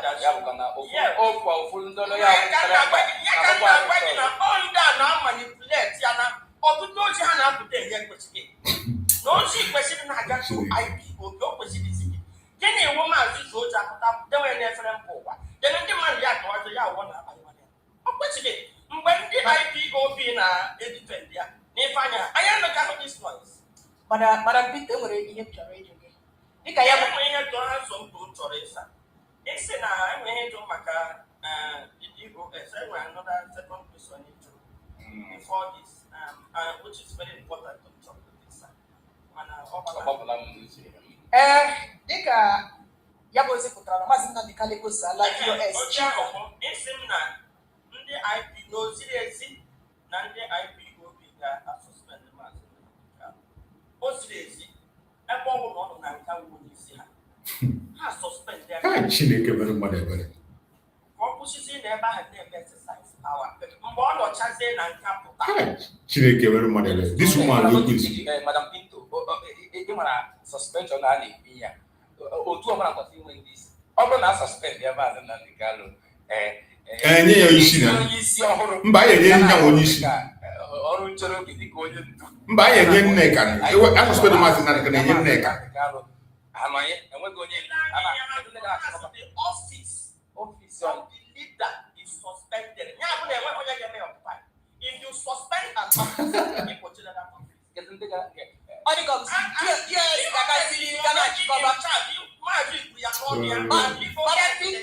Madam Pinto, where you get it can happen who are DOS, they Mazi Chico, those here. Sit a half of central office, as Nnamdi Kanu, everybody help. Also, that Hasina, the DOS Chica, it was in the Isia. Sina DOS, no boogie, IPOB, no book 20 with the IPOB. Has to be in brackets, has no book 20 with the IPOB. Everybody had it, has no one for Biafra, not a prophecy with the IPOB. No book when you mother put a quote of young IPOB, you were IPOB. But who I think capital. Ha that you come here was an ha DOS aba. And what was the reason that the Kanu ULK was increasing work? All they can keep as one. It was only Moyaka Ganti. Or bloody they can take up. I am Moyana and Ganti. Don't bother yourself. Don't bother yourself. Then what you now put a member? I'm my listener. What you now put a member of IPOB? When they say she, you cannot read this woman. Can only see number a member of IPOB. Ask this woman, who do you say is not a member of IPOB?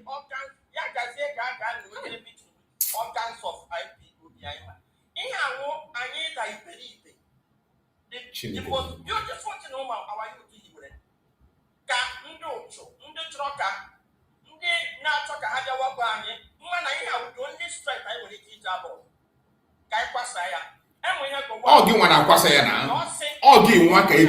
It is you that was bought. This woman.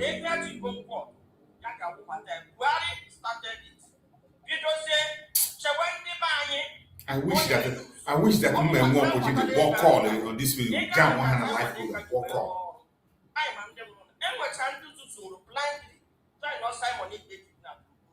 I want to know you have to tell you.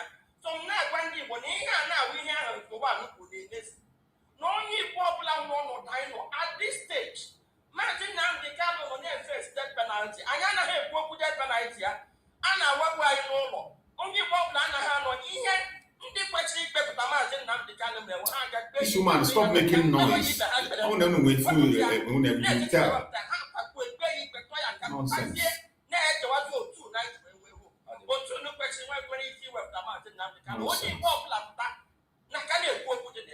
Well, it's a matter of time. Voice of the People 90.3 FM.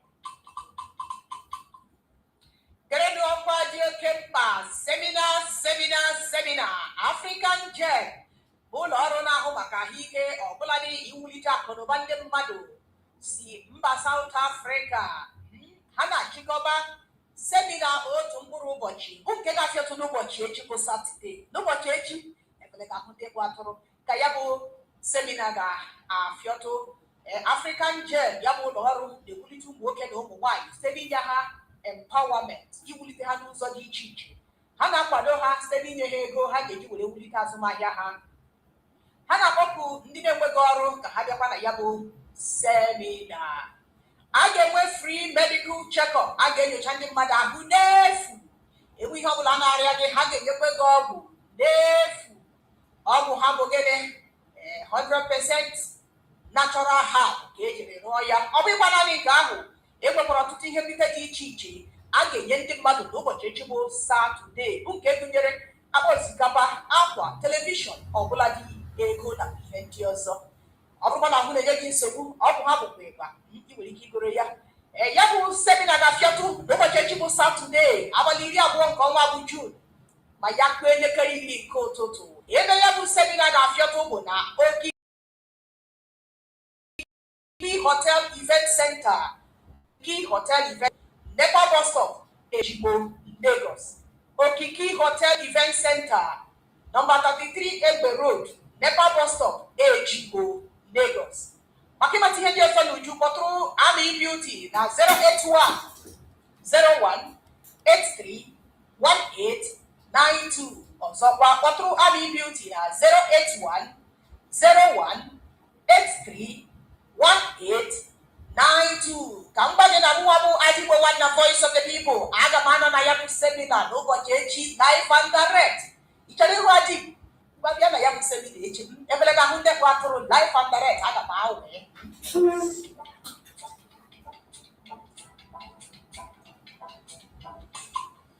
Aka bụ ihe ọmụmụ Igbo amaka n'oge ndị Igbo na Voice of the People 90.3 FM. Ọ bụ anyị na Madam Lolo Nneka Chimezie, Madam Pinto nọ na ya bụ ihe omume, mana ka ọ dị ugbu a anyị ga-emepe ekwentị anyị na 070903903 maọbụ 08171756338. Ọ bụrụ na ịkpọ anyị gbalata Igbo kwuru redio gị otu nkeji ka anyị na-enye onye ọbụla maka oge ụtụtụ ọma n'ebe a. Ụtụtụ ọma dị Igbo atụrụ nsọ ọ sịrị mmadụ si adị Wednesday abụọ ekele maka ihe ọma mmemme na-eme. Na-ekelekwere Adam Link ma ihe niile ọ dị mgbe anyị na-amụta ihe niile a ga-adịsị mma, igwe ga-adị mma. Dala ahụ m gị si gbuo ya nkenke ihe a ka anyị chọrọ n'ụtụtụ a. Ụtụtụ ọma.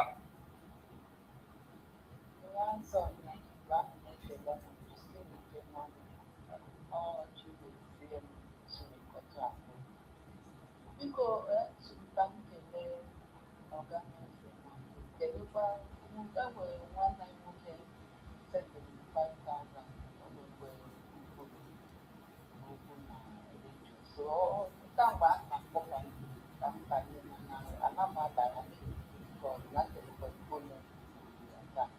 Ana m ekele ya si mmadụ mmadụ ekelekwe ọga mmadụ Chineke na ọbụla ha si n'aka Dalo ya.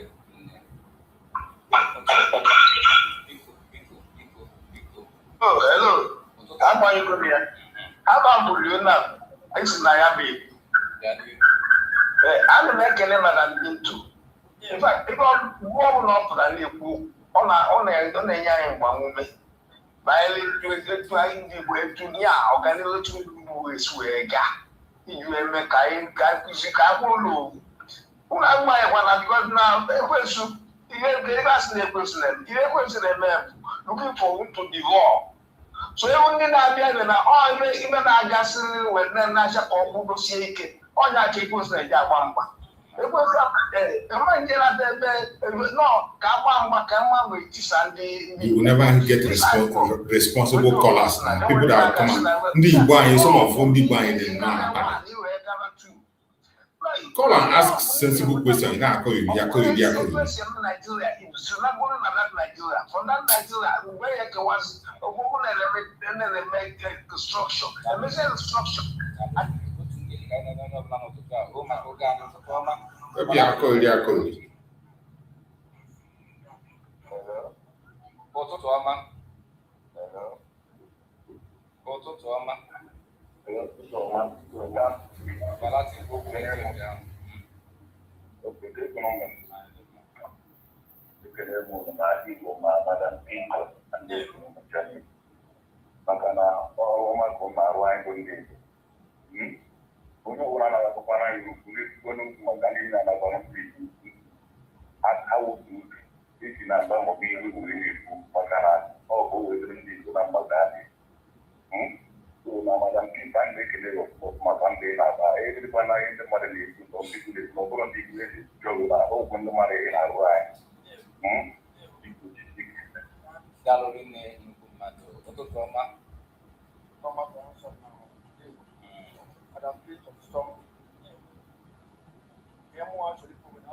Withdraw that statement. Now, Madam Pinto Nnamdi withdraw that statement.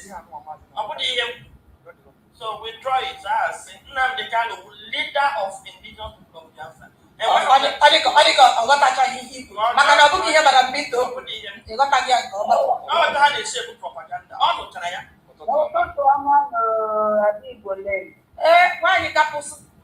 My ambassador. Richard card gị ga-enweta ya n'ọtụtụ enye achọ ka nọmba gị ka Udo dere mmazi tupu nke pụtarola. Madam Tintone. Nwanyị nwere agịrịma ka alụ nne. Udo dere mmazi. Nna ala m aja dike ndị niile na-elegodo ọtụ ego otu nwaanyị n'ime ụmụ nwaanyị iri na ọbịabụkwala otu nwaanyị na ụmụ nwoke dịka nna m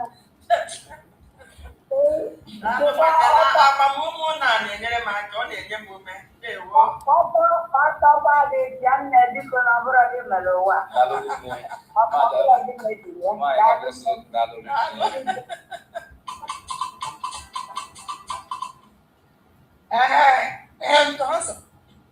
tupu meme announcement here, I will look at the Chimes.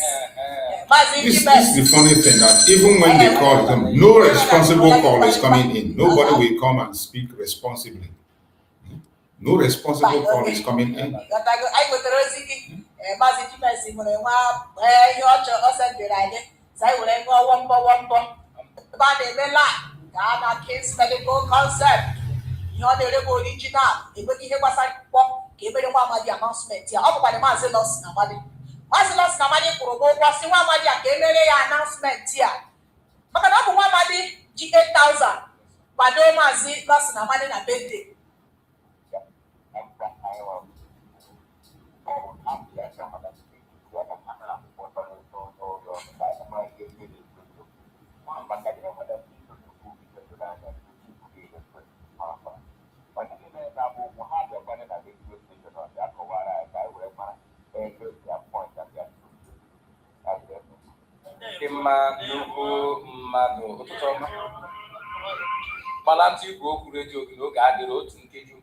Ụtụtụ ọma tụọ nsọ bụrụ adị Igbo.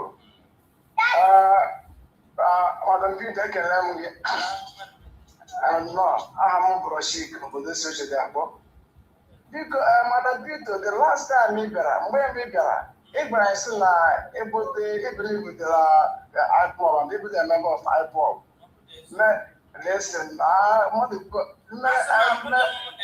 of IPOB, yes. Okay, even a member of IPOB. Yeah, man, the thousand to do it that day. And like I pro it, you must If I say na advisable na him last time, not making the kuna. My sister, because I can't wait to receive. Listen. I'm Pandala Nagara, some of the people like the last time. The last time, and I'm a people and the Oyobola.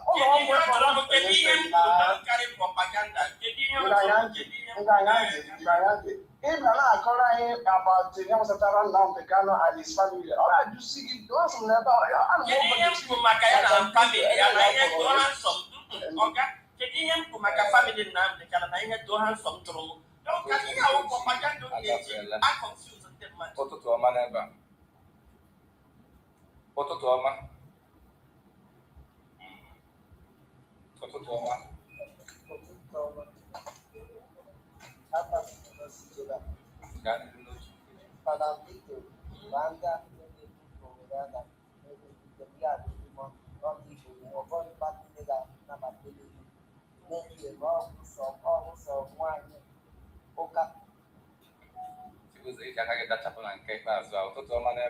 Ọ na-akọ iri akọ iri na awa agba akacha.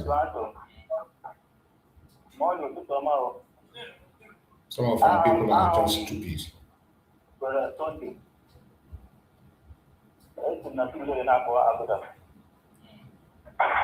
Because I know the man is one of you who I need to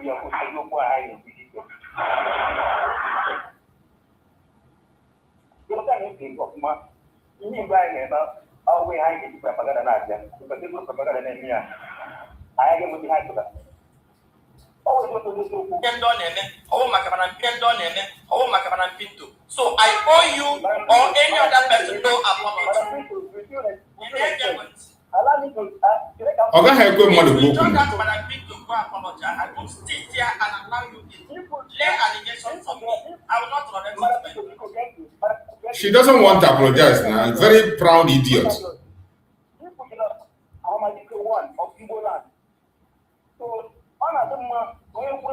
Don't worry.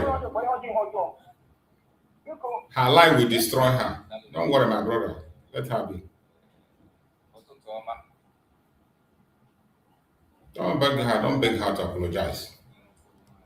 Or you just can't put in key.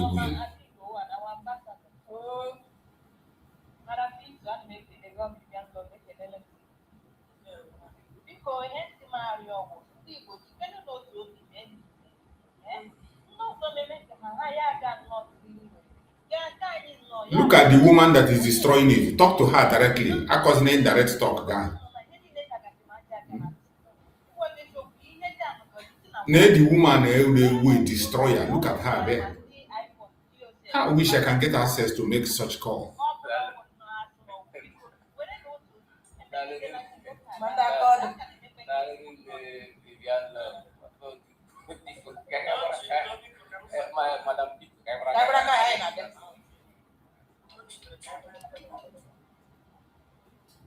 Lagos, are you ready for an overflow like never before? It's the interdenominational.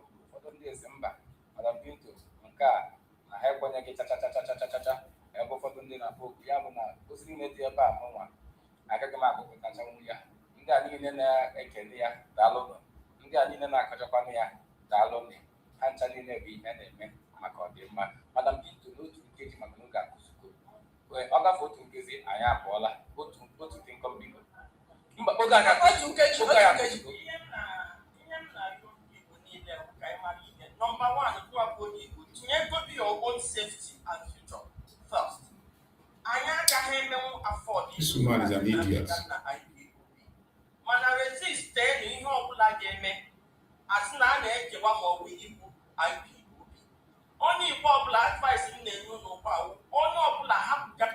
This woman is not worthy to advise anybody. She doesn't have that right to advise anybody. She's not equal to the task to advise anybody.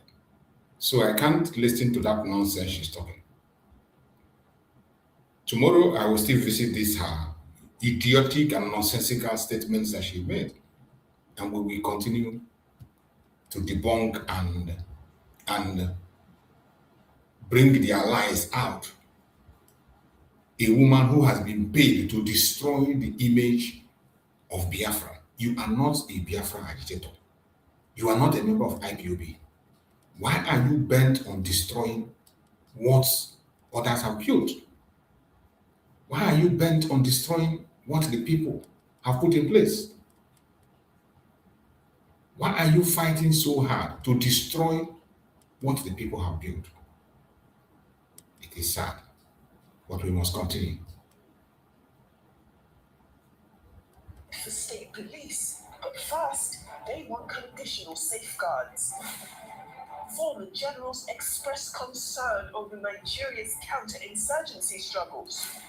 And flood money. The National Economic Council approves 83.2 billion naira for flooding and climate emergencies across the country. Special guests on the road to 2027. Political advisor Dr. Sam Oguchi on how this weekend's elections in Ekiti are a test for INEC and its new chairman. On state police, we speak to Magnus Obe, author and former information commissioner in Delta. And data expert Babajide Ogusowo on the real numbers behind Nigeria's security incidents. In business with Roger Sodiri, the Nigerian stock market cracks down on share price fixes.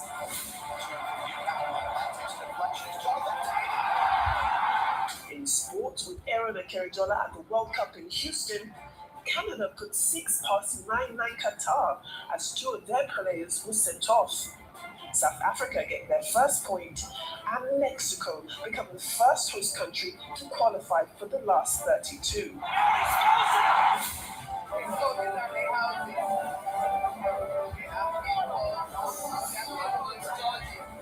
And what's trending with Anyeze Osakwe? Desirable dwellings for top judges. The FCT built them for the judiciary. You can judge for yourselves. On the World Brief with me, Adefemi Akisoya in Paris, Iran won't go, so J.D. Vance can't go. There's no formal signing of the wobbly peace deal in Switzerland. And Britain's Bernard wins easily in the by-election. Will Starmer step aside or fighting for number 10? I'll also bring papers presenting top stories from home and abroad.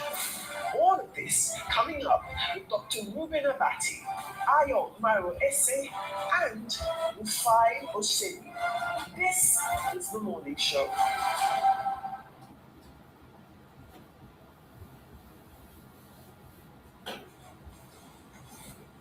Good morning out there.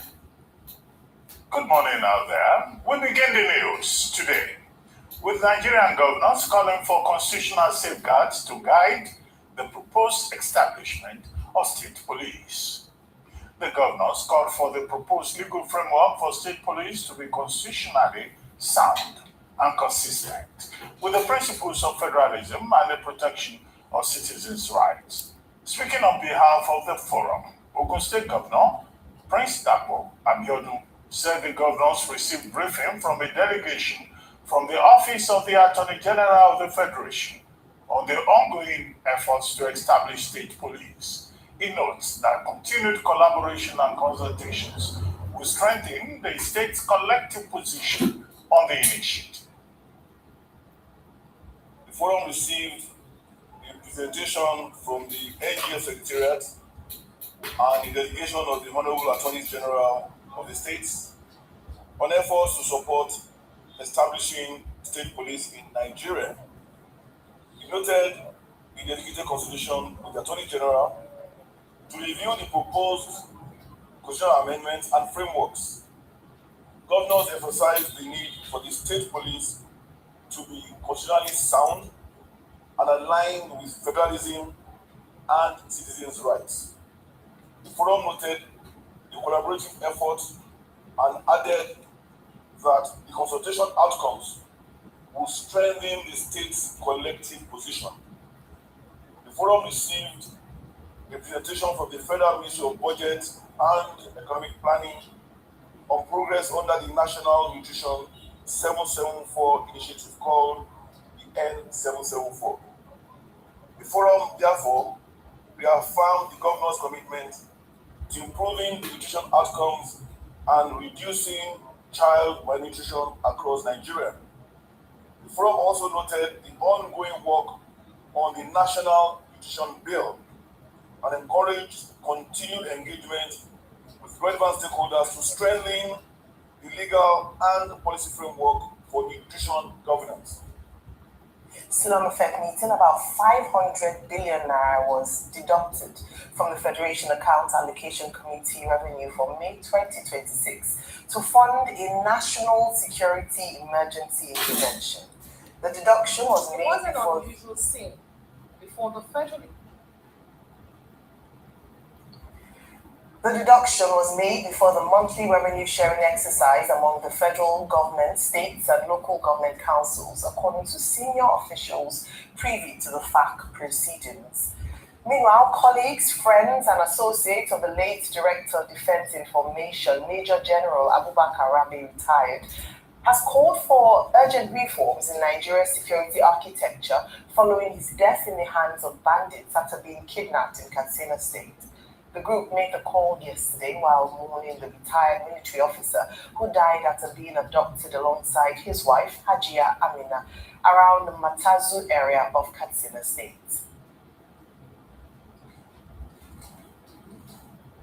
National Economic Council NEC at its monthly meeting yesterday in Abuja approved 83.2 billion for Anticipatory Action Task Force (ABTF) intervention aimed at mitigating the effect of anticipated flooding and other climate-related emergencies across the country.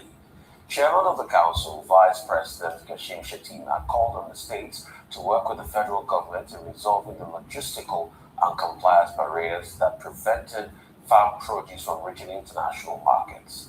The approval of the intervention fund at the 158th meeting of NEC followed the presentation to Council by Minister of State, Budget and Economic Planning, Senator Atiku Bakudu. The presentation focused on the need to proactively address issues associated with flooding across Nigeria, particularly the rainy season. All right. Okay. Good morning again. Just to share a few things this morning, of course. Let me start with security, of course, as it's the most pressing matter in the news in recent times, and we continue to talk about the efforts that's been made by this administration to tackle what has become a national emergency. Now, state police has been the debates we've been having all throughout the week, especially following the news last week that federal lawmakers have passed the bill. Let me just establish here at this point that there's still a process for it. Number one, it has to also be passed in Senate so that the National Assembly combined would have passed the bill, and then 2/3 of the houses of assembly across the 36 states, meaning 24 states, ought to also pass it before it can then become law. So there's still some hurdles, and so there are still opportunities for some form of consultation, tweaking here and there, as the details of state police has been debated widely even before this administration has made significant efforts in that regard. What is the benefit of the governors at least stating or expressing the fact that they are aligned and in support with state police? It means that almost certainly before the next cycle of elections, we just might have a state police bill or state police law in place. And that would then even begin another process, because to operationalize it in itself, as the governors established their sources who were at that meeting had mentioned, a few concerns that would be raised. Number one is that what would be the transition period? Because we know that not all states are ready for state police. The issue of funding has come up a lot. We hear that there's a proposed 3% of FAC allocation going to state police, and even with that, it is not near enough to pay the cost of even just remuneration for police officers who will be recruited. The good part of it is that states will then be able to have more personnel. However, they will need to recruit and train. That will take some time. So that goes under the transition period. Number two concern, of course, would then be this oversight by the National Assembly. Now, to imagine that the spirit of that is to ensure that there's some form of standardization of policing across states based on the peculiarity or the needs of that state. And so certain conditions ought to be in place before state police is operationalized. And I think that, I mean, in fairness to the spirit of that, it's well within order, because one of the things that have been highlighted that might be a challenge with state police is that even now, some states are unable to pay, adequately or consistently, sustainably, the minimum wage to their staff, to their workers. Some of them depend cap in hand on FAC for anything. There's no thinking, there's no thoughts, there's no creativity when it comes to revenue generation in their state. So that's something to look at, so that we don't have a strong policing service in Lagos, for instance, or Port Harcourt and states like that, or Akwa Ibom, and then we have in other states in the north, which is, and very importantly, plagued with a lot of these insecurity situations, not being able to meet up to standard or have a less or a subpar police architecture in place. So these are some of the things to consider. They also, challenge the fact that, they feel that police should now move from the executive list to the concurrent list, meaning that they have a bit more influence and oversight of what happens to the policing structure. Again, that's a good argument. And so these are some of the debates and conversations that will be had. What level of training, what's the minimum threshold of training that each of these policemen should have? Are there lessons that we can take from regional security outfits like Amotekun, and the likes in these different areas that we can employ in state police? But good move in the right direction, and it looks like sooner rather than later we will see the reality of that come to pass. And so that's good. That's a good step in the fight against insecurity. States now have more ownership. Now, moving on to that, to FAC allocations and this fund for against to mitigate the effects of flood. While I read the report and it says that they are being proactive, I beg to differ, because the rains have already begun and we've already seen the impact of the rains in certain parts of the country.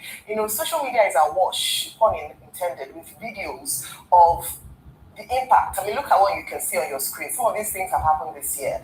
And so we keep talking about proactiveness. It's good that they're taking a percentage, it's 3.2 billion naira, but it is, I wish we would do things like this months ahead. There's some things that we know will happen. Rainfall is a given. We can anticipate that, and we can do this and plan a lot earlier, so that the people do not already feel the impact. Some homes have been flooded, some businesses flooded, so some considerable amount of money has been lost and productivity has been affected by the rains. But better late than never. They say when you wake up is your morning. And finally, to the allocation, I think a percentage, 500 billion naira deducted at source from FAC before distribution to the states. We've often said that with these rainfalls that have been said, based on the savings and the oil boom for Nigeria, that we should have transparency and accountability with what this money has gone into. Now we understand that part of it has gone to an emergency security fund. Now this emergency security fund, can we have deeper insight into what the money? Did you go to military equipment? Did you go to recruitment of Mossack? Is this where we are paying the forest guards, the 1,000 recruited in Oyo and Katsina State? So these are some of the questions we want to hear in terms of accountability, because we have the security votes going to the governors, we have this fund going to security fund. What is this being used for, and is it justified? Can we see and feel the impact of this? Rufi, your take on the story, please. Okay, real quickly. I will be shell-shocked if I have any accountability to the 500 billion security emergency fund. I will be shocked. Because what they will put is, national security emergency matters trump any other thing else. So obviously, there will be some spending that they will just say, it's a security spending. So you have no right to be able to look into this. Very big. It's not today that you're using security to take money. If you go back to the days of Abacha, a lot of the monies looted were under the security line item. So there's something in favor of national security, in favor of national. So that money is as good as we will not see it. But my question would be, will that money improve national security?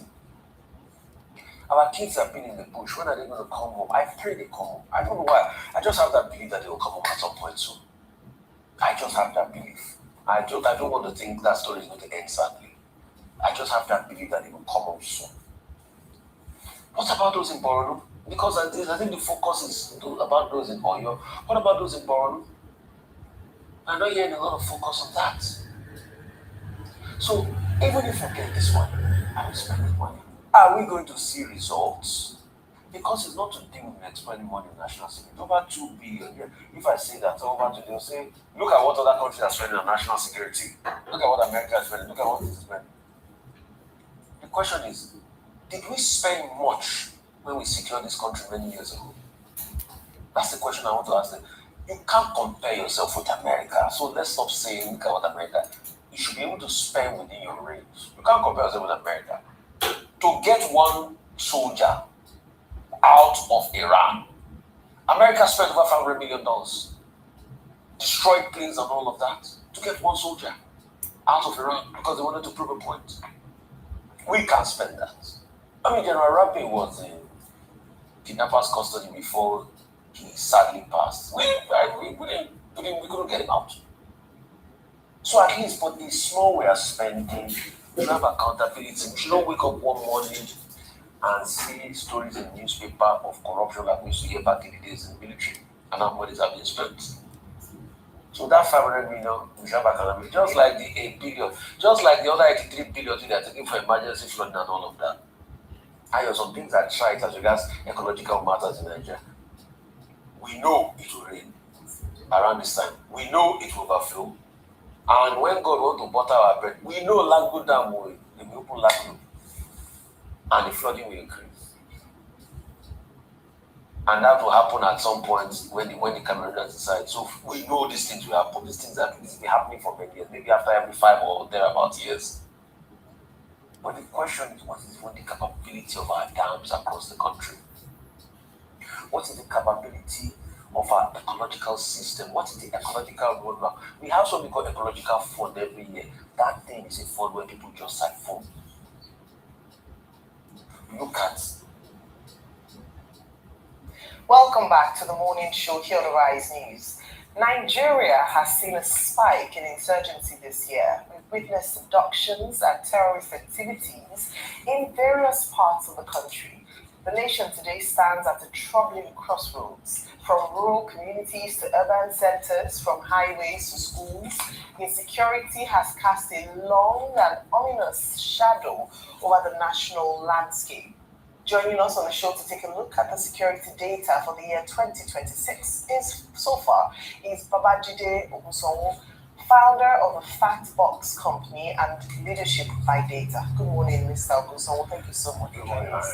Good morning, Doctor. Fine. So welcome. Thank you. I like leadership by data because we say it every time on this program that without data you really cannot plan, and that data is very important. And then you say you also run Fact Box.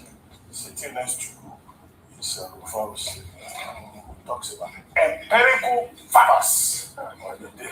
So very good company. We like data. We like empirical facts. When you've given us this 2-page but yeah, I've looked at it.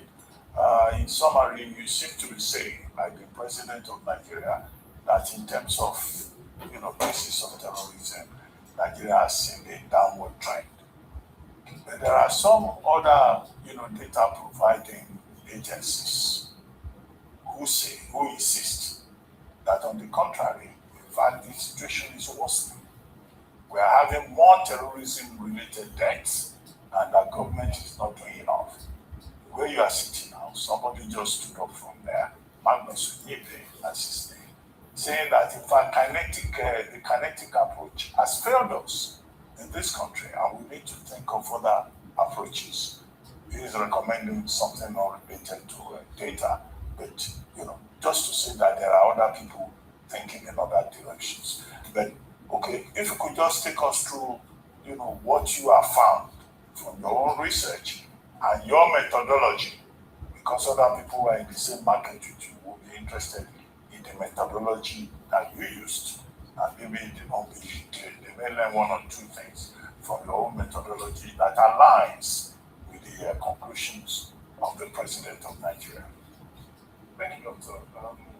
My grandfather used to say that you cannot understand chess by just looking at one square black and white. Just exactly. So you need to look at it from different perspectives. And so, perhaps the right way to understand and to study terrorism is to look at it from two perspectives. The first perspective is to look at how does the world see insecurity in Africa and Nigeria. First perspective. The second perspective, Ayo, is how does the Nigerian government see insecurity in Nigeria? Now, the third and final, perhaps most important perspective we find is how do citizens see insecurity in Nigeria? You know, I have this here, and Dr. Abati, this perhaps will be the closest you'll get to carry the World Cup. You know, it's exactly 9 dozen years ago that we had the first World Cup in Uruguay. Uruguay won that match against Argentina 4-2. But today is really not about football. It's about what the captain, the Uruguayan captain in 1930, said about what it takes to win the World Cup. Jose Nasazi. Now, there are lots of lessons about what it takes to win the World Cup and what it takes to win insecurity in Nigeria. And later, I'll talk about this. But let's talk about the good and the bad news. Dr. Martin, there are some statistics that I'm about to share that will give you hope. These same statistics will confirm the fear that Rufai has. Some facts that Ayo will love. These same facts that her husband might hate. Now, what do I mean by the perspectives of insecurity? First of all, like I said, these three views. The view of how does the world see insecurity in Nigeria and Africa. Now, you talk about the sources. Now, this isn't just my methodology. There are three primary sources that gather terrorism data in the world. The first source is the Global Terrorism Database. That's handled by the National Consortium of Study of Terrorism and Responses to Terrorism at the University of Maryland. The second source is the Global Terrorism Index. Now, the Global Terrorism Index is managed by the Institute of Economics and Peace. Now, the third source is an independent global group called ACLED. Now, more than any other group, the Armed Conflicts Location and Event Data called ACLED monitors terrorism cases across all the countries in the world.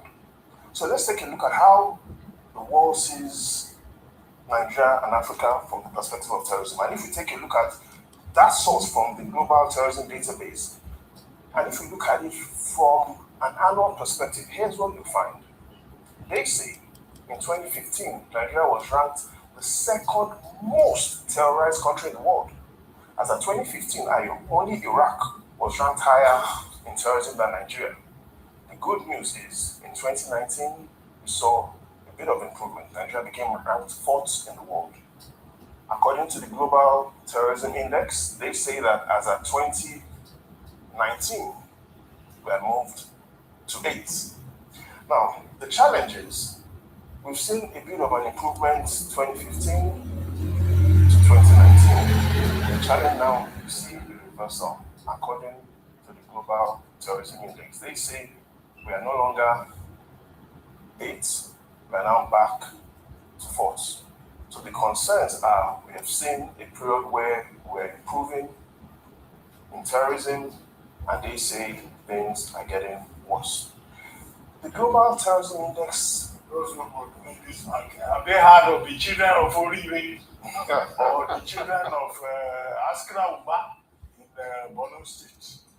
Exactly, that would impact our 2026 numbers because this is for 2025. By the time I'm hoping that we won't go even lower. Yeah, very quickly. Yeah, because our time is very limited. Fatalities. Because the president famously said during his Democracy Day speech that fatalities from terrorism-related death have decreased by, I think, over 80%. It depends on perspective, but I'll tell you what I think what is wrong, what is happening with the president. The president, Dr. Abati, more than ever before, yes, I shown more concern. What do I mean? He talked about Democracy Day speech. Yeah. June 2024, during the president's Democracy Day speech, it was a speech filled with democracy. No mention of the word bandits or terrorists in all of the speech in 2024. What happened last year? President Tinubu's Democracy Day speech, saw him for the first time use the word bandits. One mention in last year's Democracy Day speech. from 0 in 2024 to 1 in 2025. This year, Ayo, the president didn't just have one mention of bandits and terrorists, not 2, not 3, 5 mentions of bandits and terrorists. So we clearly can see that the president is more concerned about security, terrorism, and banditry. Now, what are the other effective things that should be done? We'll talk about that later. But what does global terrorism? Talk about it now. We don't have time. What does global terrorism database talk about? Say about the kidnapping, the hostage situation.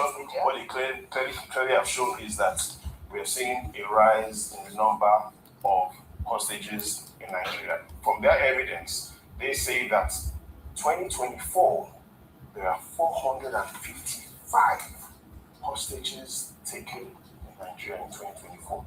That's why it's concerning. No other country, based on Global Terrorism Index's reports, had more hostages than Nigeria in 2024. Dr. Wati, in simple terms, if hostaging was an Olympic sport, you know who will be winning gold. Beyond hostage taking, right, there's some good news. Now, the good news is if we take a look at the data from the Directorate of Defense Media Operations that will be produced, and that they share some data on the number of terrorists that have been eliminated. That is some good news. And if we take a look at that, in the last 12 months, from their reports, over 2,200 terrorists have been eliminated in Nigeria in the last 12 months.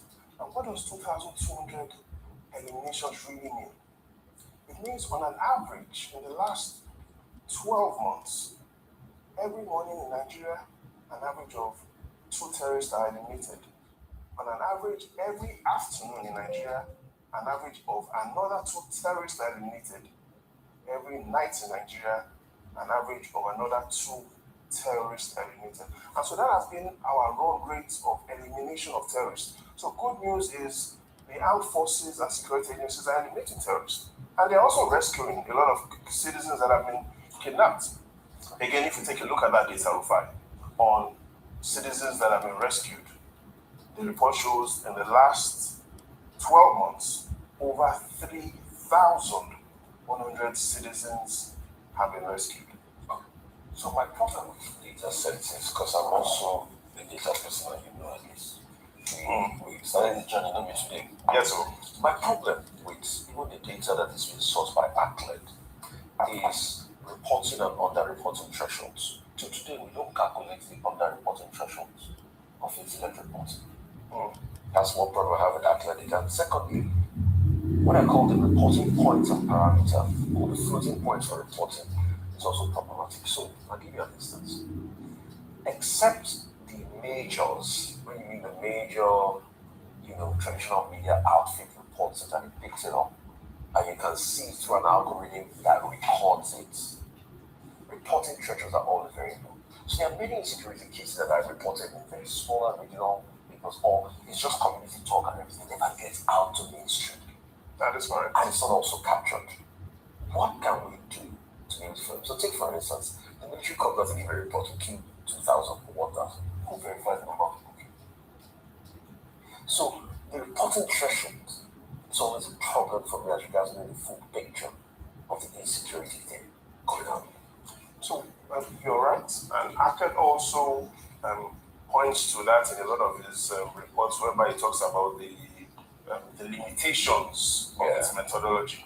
And so perhaps the approach that we've done today, this morning, is not to only look at what ACLED is saying, Dr. Mati, to look at what the Global Terrorism Database is saying, to look at what the Global Terrorism Index is saying, then it gives you an average view, a more holistic view of what exactly is the terrorist situation. Perhaps another and final view is to look at what are the citizens, like I said, what are the citizens saying about terrorism across the regions? And then we can quickly talk about the solutions. And if you take a look at the Security Perception Index, again, in that, there's some good and bad news. 44% of citizens living in northern Nigeria say that terrorist security is improving. 53% of citizens in southern Nigeria say security is improving. However, there are 3 zones that are still the hotspots: the northwest, the north central, and now the Southwest. Citizens living in the Northeast and the Southeast say they've seen a bit of improvement in security. Citizens living in the South say it's pretty much the same. All right. So I mean, these are detailed data, as we often call for data, but we're out of time, and I'd like you to wrap up your thoughts in a closing statement. What do these data, or what does this data reveal, and how can we use this data? Because the most important thing for a lot of Nigerians is to tackle the issues that you've identified. And as wrap up your thoughts, maybe if you like, a comment on the fact that they are going to deduct 500 billion from FAC allocation, over which the federal government does not have unilateral or sole control. They say for purposes of security funding. Is that the way forward? Or a prescription for confusion? How a minute to wrap all this together. Okay, let's take the issue of the FAC. The FAC will create a lot of concerns because, first of all, a lot of the states, if not all of the states, do not have sufficient internal generated revenue. To put it in a very strong perspective, the National Bureau of Statistics, the most recent report of internally generated revenue for all the states shows that Lagos in 2024 generated 1.26 trillion naira in internally generated revenue. All the states in northern Nigeria, less than 700 billion. And so the states in the north really need money. Speaking of FAC and deductions, to wrap up the thoughts finally, I look at Fran's face and I see an answer. Sad. Look at your face and I see an answer. Sad. Dr. Bati, you can't hide it.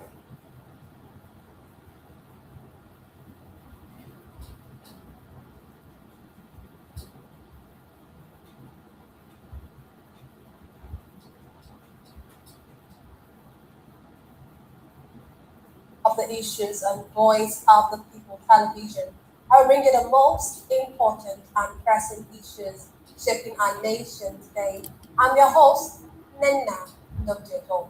Today on the issues examining the complexities of Nigeria's politics and government, from retired generals and reps, minority leader demanding urgent security reforms, the federal government disclosing its may review position on South African businesses over xenophobia.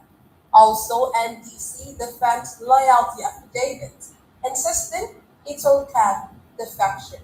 Finally, Dangote reduces fuel price as US and Iran reach agreement and conflict. Join us to break down the fact and provide context to help you stay informed. We'll take a short break, and when we return, we'll dig deeper into these topics. Until then.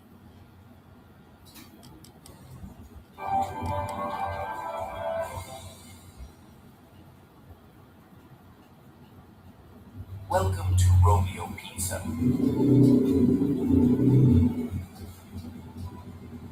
Sink your teeth into our freshly baked pizza. Yaga, he's a political analyst, an adult and adolescent literacy volunteer. Also, we have Liba Jamori. He is a public affairs analyst and a human rights activist. I'm glad to have you join us, Liba.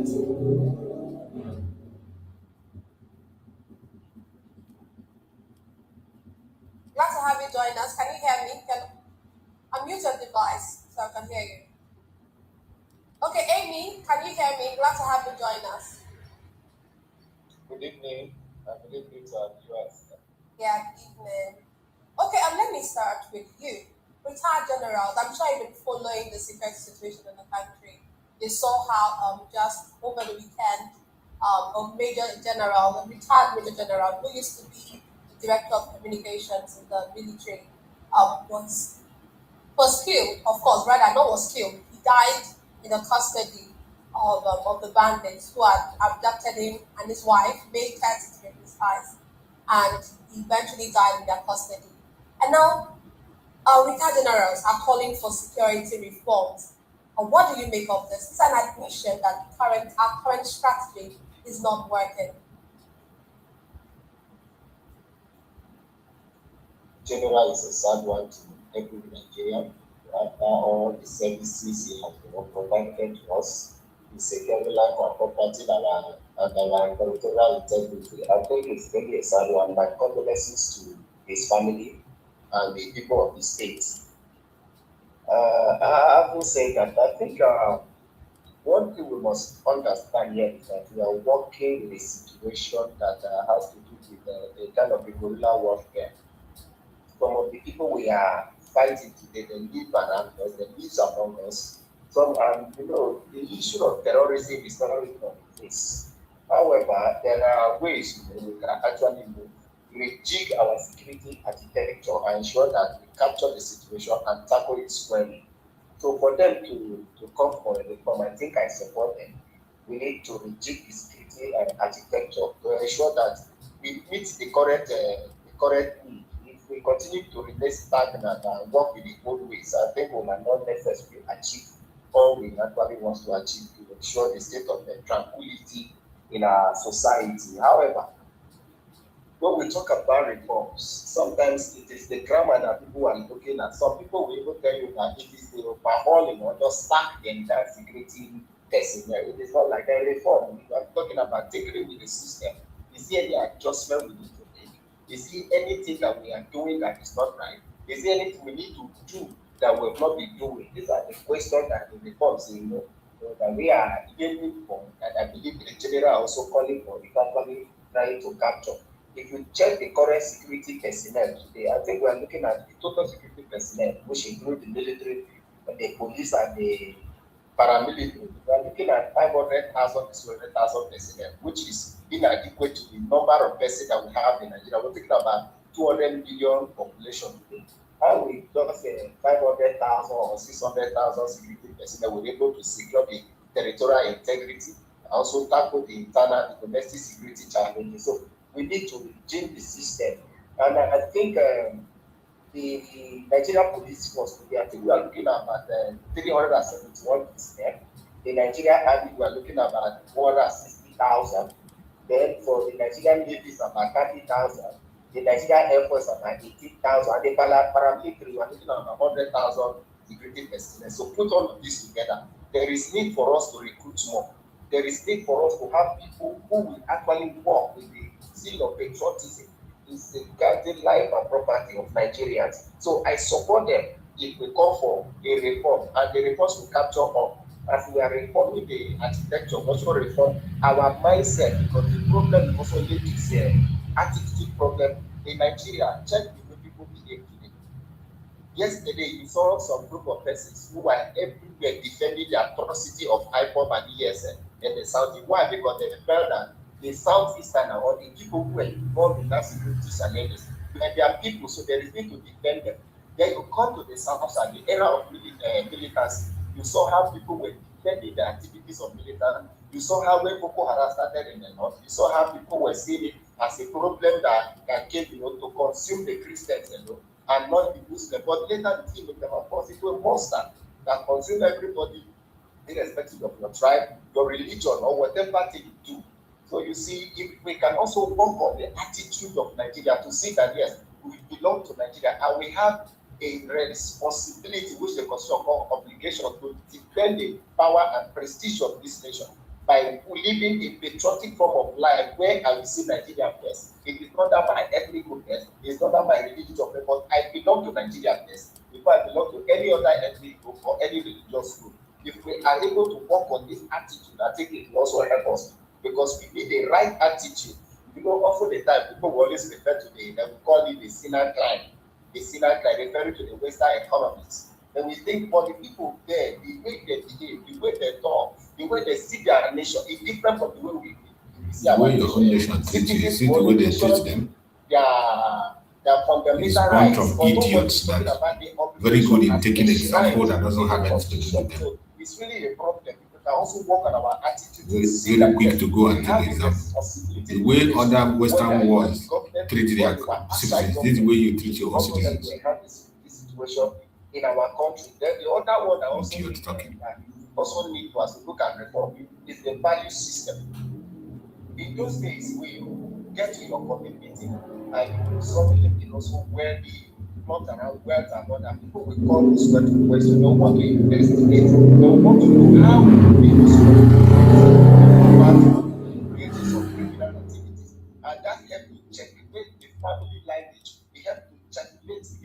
value system, even from the community down to the general society. And for that, people, only like to tell their family, only like to tell their community that no, in my family we don't behave like this. In my family we don't do this. But these days you see that no, you see people, somebody who does nothing, they will go and the next one or the people will come with big cars, throwing money around, and people will begin to celebrate their day as arrived. How did he make the money?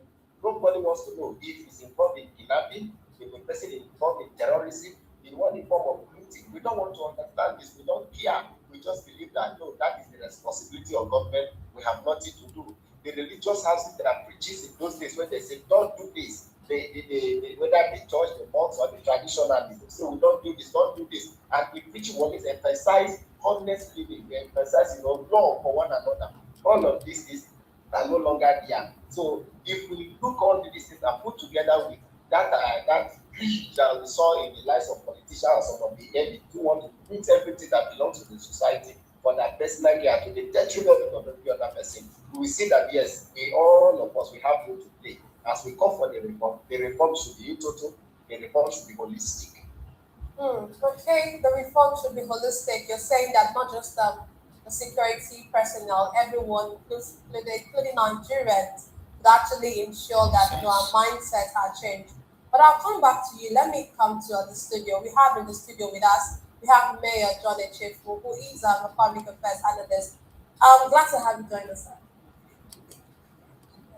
Okay, of course, you weren't here when I read this, but this is about the security, the retired military officers, calling for reforms, and this is actually on the backdrop of what happened over the weekend. That is the death of a former major general, a retired major general in the custody of the bandits, and these people are saying, there is a need, for actually reforming our security generally.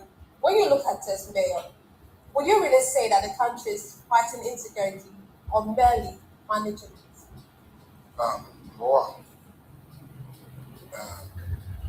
Corruption has eaten our military officers to the extent before you don't used to see military men road collecting money like this. Today, military men are collecting money like police. Yes. So first of all, we must start from dealing with the corruption within our military personnel. Don't be surprised that if you can have open probe, you see that some of our military personnel are involved in this kidnapping. Some of our military personnel are involved in this banditry. Some of our military personnel are so involved in the activities of the Boko Haram.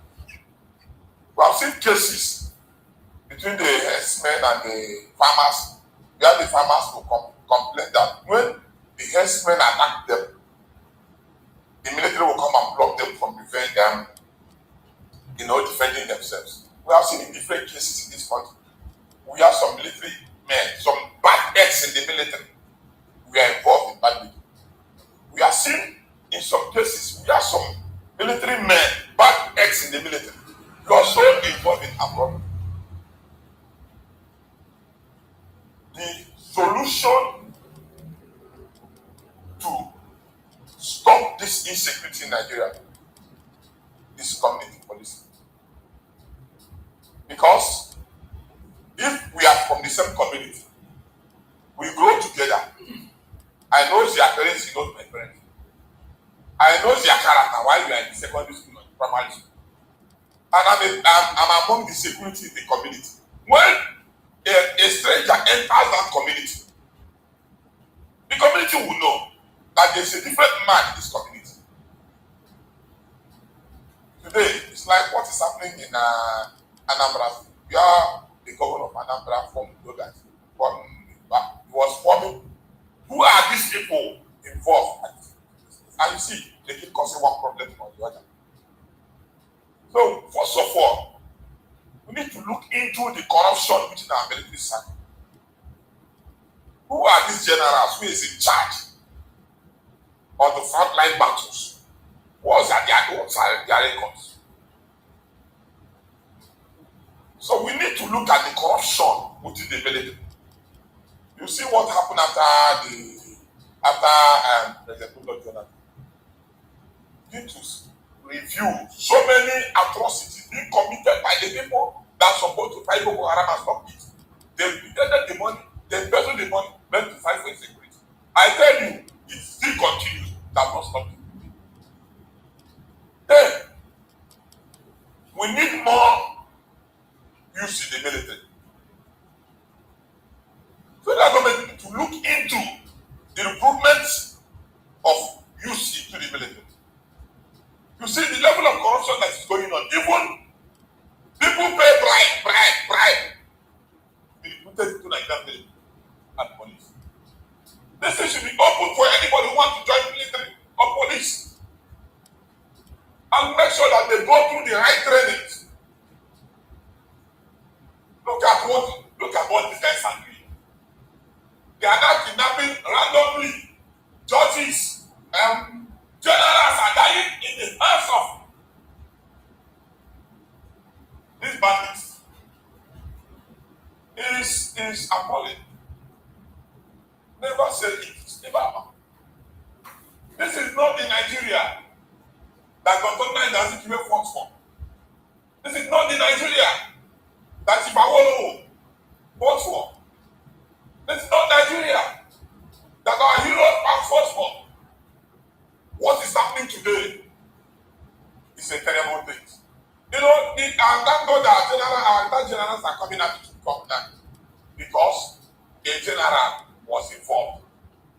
This thing has been happening for a very long time. Which way, you see, when you go to foreign to European countries, every youth must go to military training. You must serve the country at least 1 year. But something like that doesn't happen in Nigeria.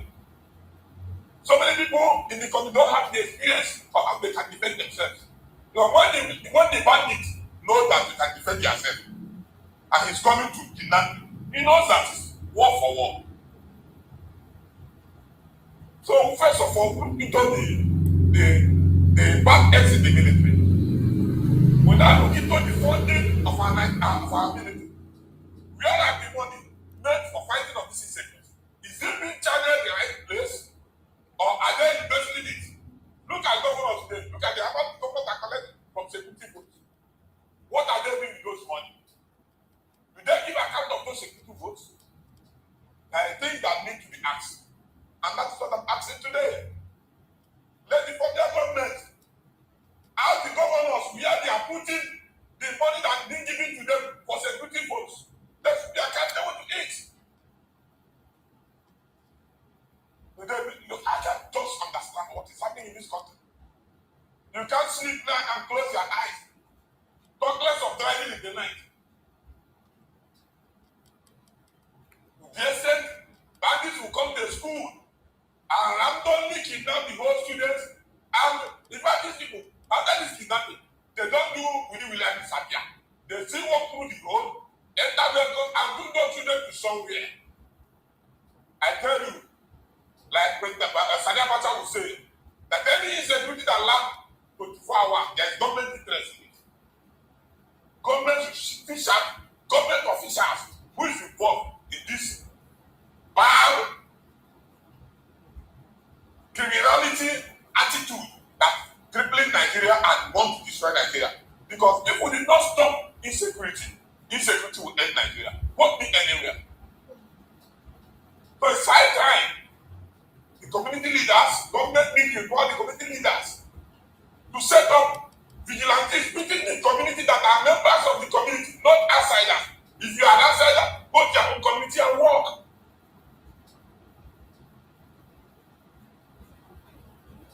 So that people can work hand to hand with the police and the military men, and they should be well equipped. It's too bad. Nigeria is heading for anarchy. Because if we did not stop this insecurity would, in fact, Nigeria is in the verge of breaking up based on this insecurity. Okay, Mayor. Well, of course, I understand how passionate and how painful this security issue is, but really, we are hoping that Nigeria doesn't get to that point where it gets disintegrated as a result of insecurity. We already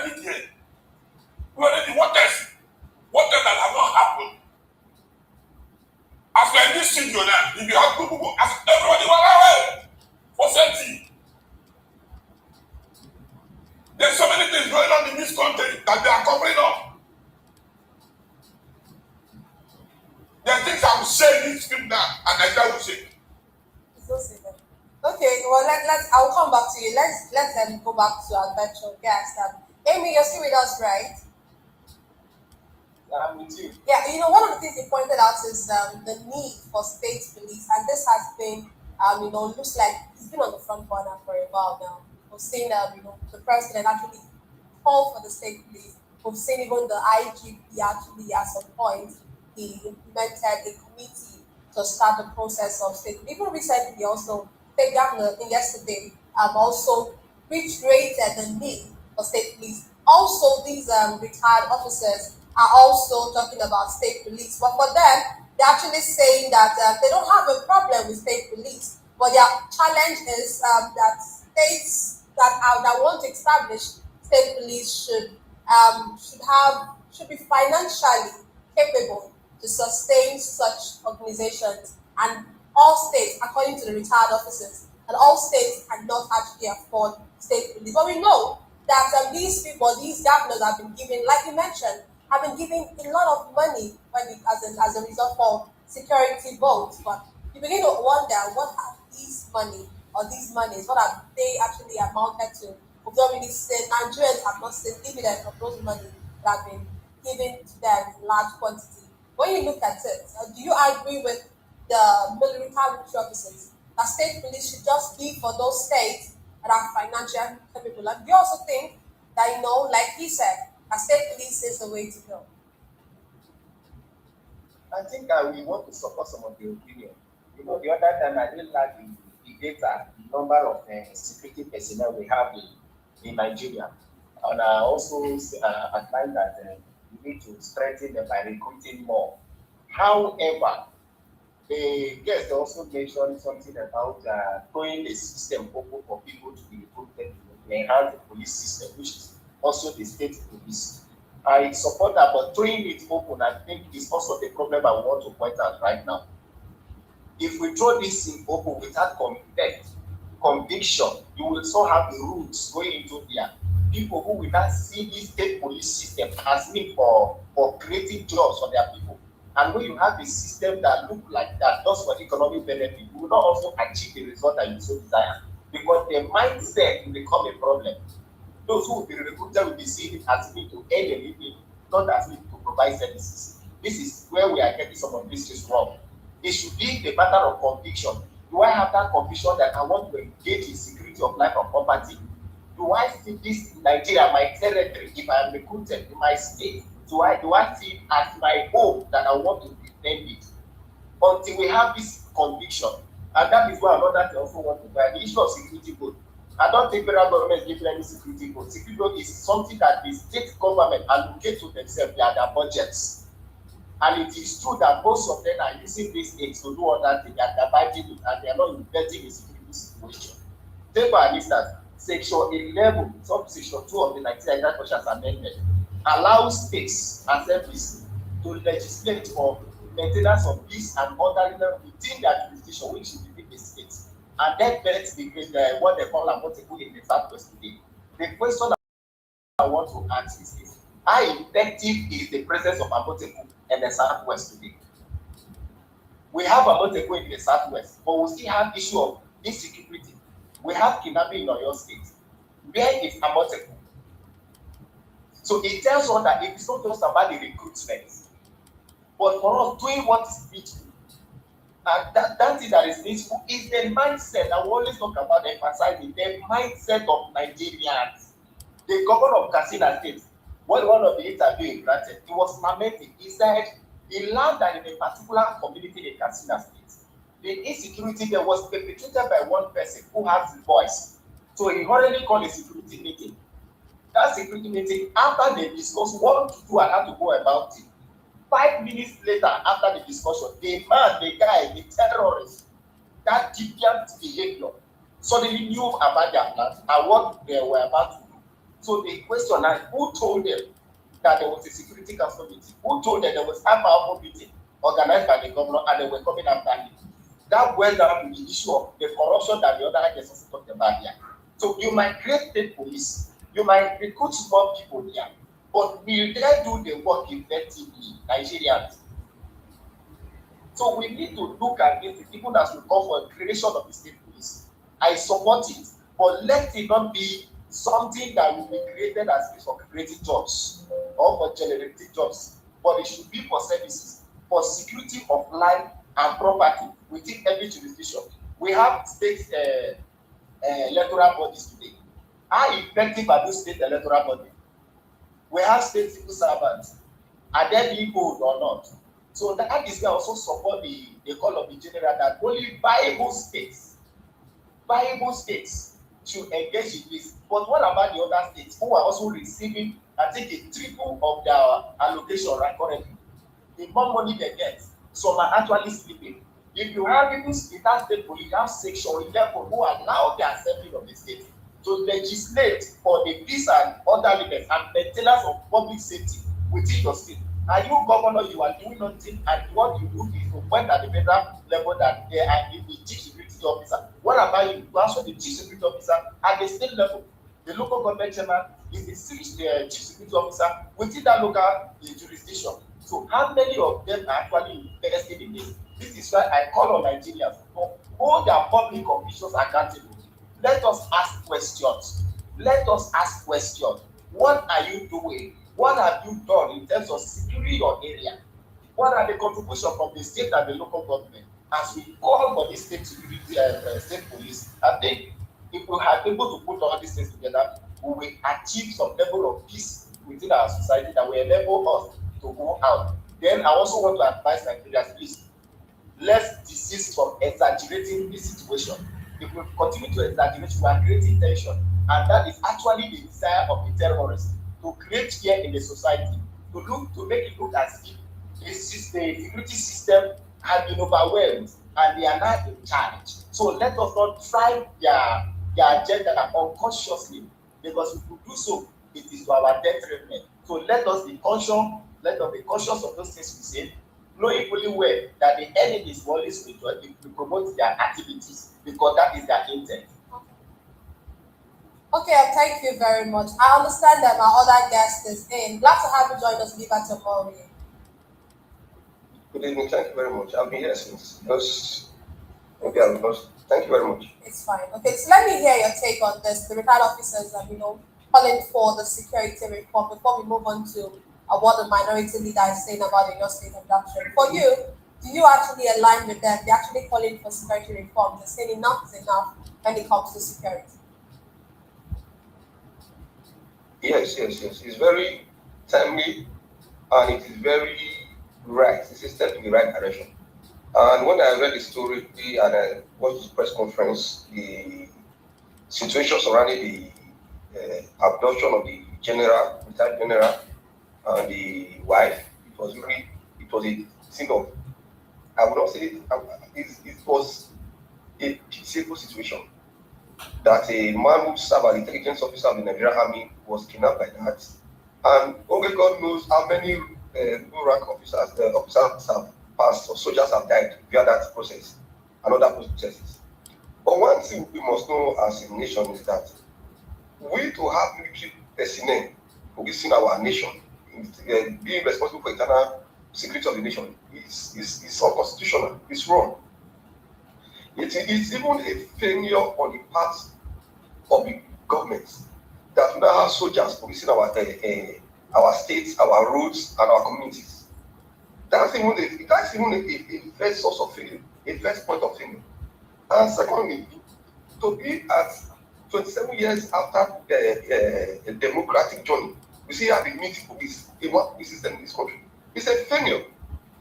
That tells you that we are not ready as a nation.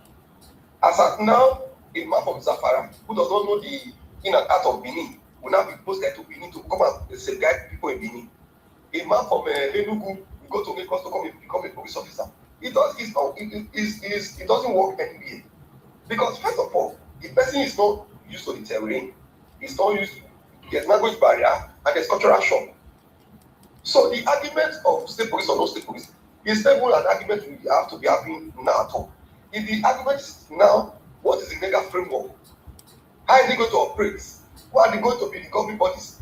I heard one of the speakers say that the corruption and every other, yes, it's right. It's very right. The fears are there. Everything is there. People have now ethnicized terrorists, ethnicized criminals.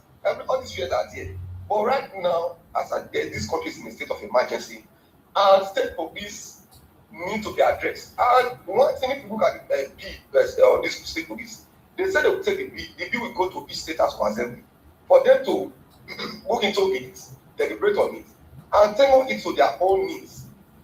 Now, on the argument that state universities are not doing well, state territorial bodies are not doing well, even these federal institutions and federal police and the others, are they doing well?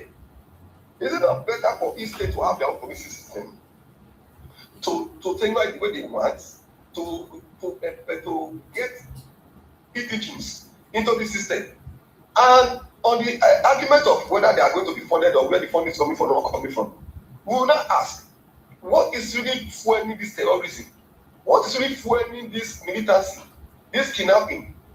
And I put it to you that there are foreign bodies, foreign enemies in this country that are investing heavily in insecurity. The mining going on in the northeast and northwest now, even north central, is part of it. The heavy weapons that are coming to this country, you know that these things are not bought with naira anymore. There are NATO grade weapons coming to this country. All the way from Libya, NATO grade, RPG, you see bazookas, you see what is a AK-49, AK-47, a different set of weapons. And these weapons are gotten from the money for mining, for whatever, whether California, for gold, you see different mining, and even for illegal burglary. So, if all these states have their own police system, you know that you can fund the police, not fund the police, it should be your headache. That should be the state headache. As long as your insecurity does not come to my state, that's your business. Okay. Thank you very much. Thank you very much for your submission there. Let me come back to you, Nayo. One of the things the minority leader speaking, and he has faulted the president for not personally visiting your state, rather, following the abduction of school children and teachers. It's been 1 month and some days, and these children and their teachers are still in captivity. Do you align with him that the president, should have visited your state? It's quite unfortunate that President Bola Ahmed Tinubu, this is happening under his watch. I can remember the keyboard chaos this it was President Bola Ahmed Tinubu in the Bakari, Pastor Adeboye, and the rest of them, Bishop Kokadel, when the issue of keyboard gears occurred, they did not allow Jonathan rest. Even to the extent, Jonathan's wife called the families that their children were involved so that they will come, let the government see how to help them. At the end of the day, nobody. That was the joke they were using woman to be made. Only you follow come. God is God. They did all these things from Jonathan up to here to this. The real kidnapping. We don't come here to preach. The real kidnapping is what we do not come here to attack and what the president did about. You try someone. You can see the governor of that man is the worst human being I have seen on earth. Look at the statement he was saying that if they like this, catch everybody. You see, they are more interested to take positions than to protect Nigeria. And that should be condemned. What Nigerians apology is the worst number that I have ever seen. Coming before the whole world. You say, hey, India can kidnap this, they should kidnap everybody that the president will. You see, it shows you that they don't have remorse. Look at what's going on.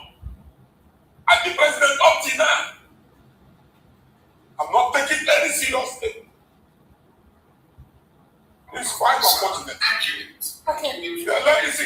first time minority leader is coming out to at least speak in a way that Nigerians can love the truth.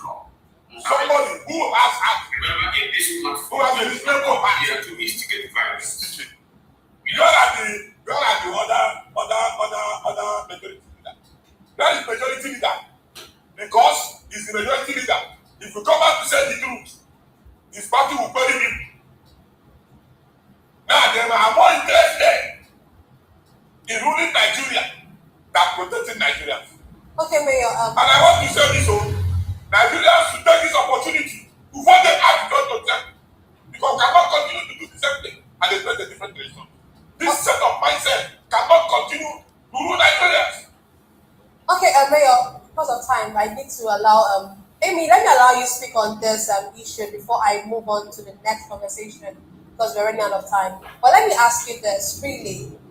The president has been faulted for not visiting your state, but does leadership require physical presence and scenes of national tragedy, or do we need results more than actually these symbolic visits? I think you have answered the question. Visitation, I think, is less important when it comes to results. What do we want, according to Section 14 of the Nigerian Constitution of the Federal Republic as amended? It said the security of life and property is the primary purpose of government. So today, if we have security, we have the lives of Nigeria that is secured, we have our property secured, we have the leveling environment for everybody to pursue their individual happiness. I think it's better than just ceremonial visits. Also, the white man said something that when the purpose of something is not properly understood, abuse becomes inevitable. Why do I have to say this? Nigeria is a constitutional state. The constitution defines actions, it defines rules, it defines powers. Even the office of the president today, it is the legislations, or you call it the act of the National Assemblies, that define the powers of the president and the powers of the office of the president. So if we have a situation, it is therefore expected that the legislators who are saddled with the responsibility of making laws will capture the current reality into some level of legislations that will enable the executive, to perform. So the question has been asking Mr. Frederick, the Honorable himself, with all due respect, since we have this level of insecurity, what legislation can we point to today that the House of Reps have legislated to strengthen the fight against security? Okay.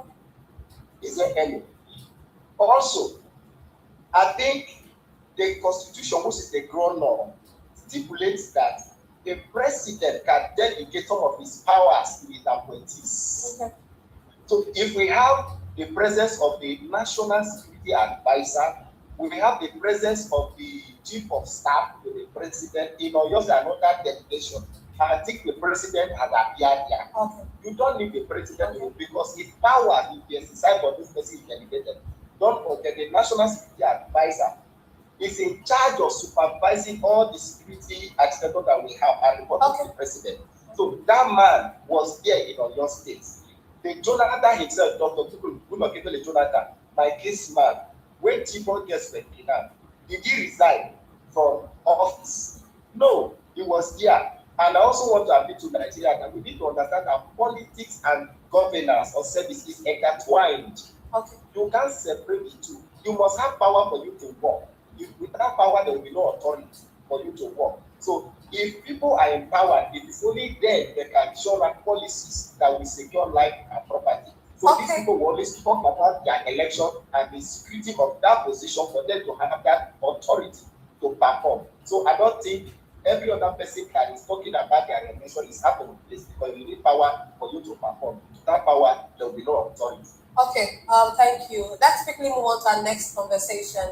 The Nigeria Democratic Congress (NDC) has defended its decision to require loyalty affidavits from candidates and key political figures ahead of 2027 elections.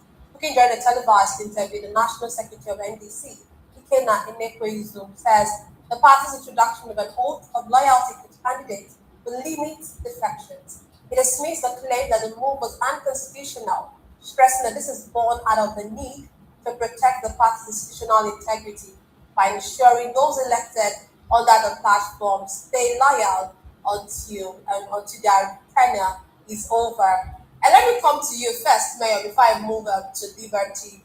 Mayor, this is your party. You know, that is why I was very happy when this came up. NDC, the new strategy. Are you happy with that?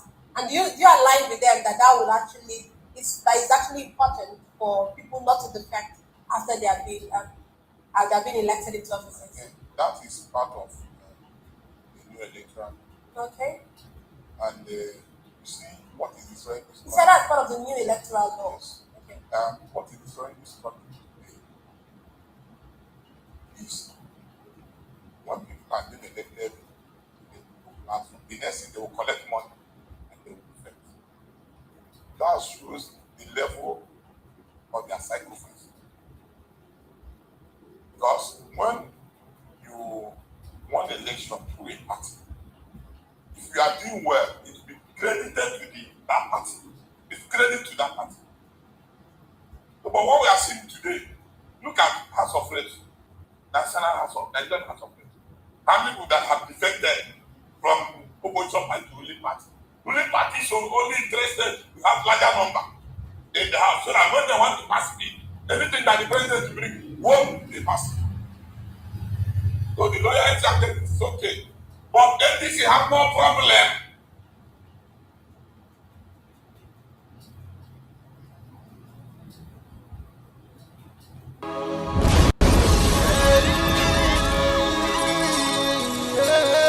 This is from Biafra'S Got Talent.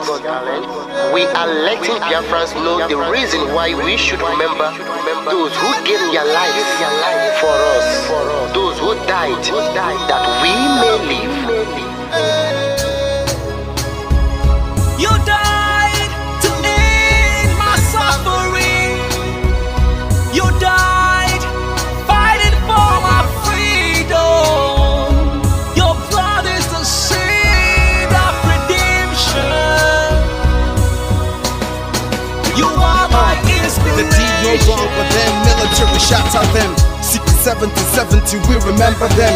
2016, 38 May, memory still lives in our mind till today. Wonder why they refuse to publicize the genocide. The world media turn blind eyes to our plight. It's time to arise, land of the rising sun. Let's rise one more time, let's rise. Yo, we will never forget our fallen heroes. Those who gave their life for us. Onitsha massacre, Iwata massacre, Aba massacre. We remember you. Alright. Tell them I battled me, oh. Remember when me tell you say I battled me, oh. Yeah, I remember that one that called us a Bruce Mero. But the way you go like a Papa Nuku. But them they were bonito. Me tell you what I look pandi, what pandi Samiro. Me tell you what I day. For we just fall under Rasta man, I tell you what I am. Me never give up. Me tell them heroes, I want to promise you something today. We must fight together, no retreat and no surrender. We must hold them down till the end of time. The most important thing is that we will restore Biafra. May your soul rest in peace. I look up to the sky with tears in my eye. For other Biafra'S and for freedom and to die. We will never forget you as the days go by. You are always in my heart, will never be apart. They fought for our freedom. They died for our freedom. They fought the Nigerian soldiers in the war front. Without food, without guns. For our freedom, for our life, for our own good, for our children. We love them, our heroes. We want them. My heart bleeds when I saw them slain. Where will I be now if not then? They will remain indelible in my heart forever, forever, forever, and ever, and ever, and ever. We serve in your plantation, and the way you paid us back with your bloody starvation. We bled in our history that the death of our people is a mistake. history, no going back to get to a victory. I had a voice now call for vengeance. I never get bummed, I'ma blow like a vengeance. Yo, we will never forget our fallen heroes.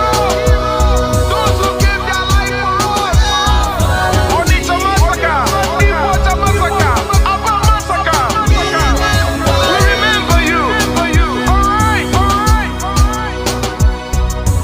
Where will I be now? If not you, you died at Mali.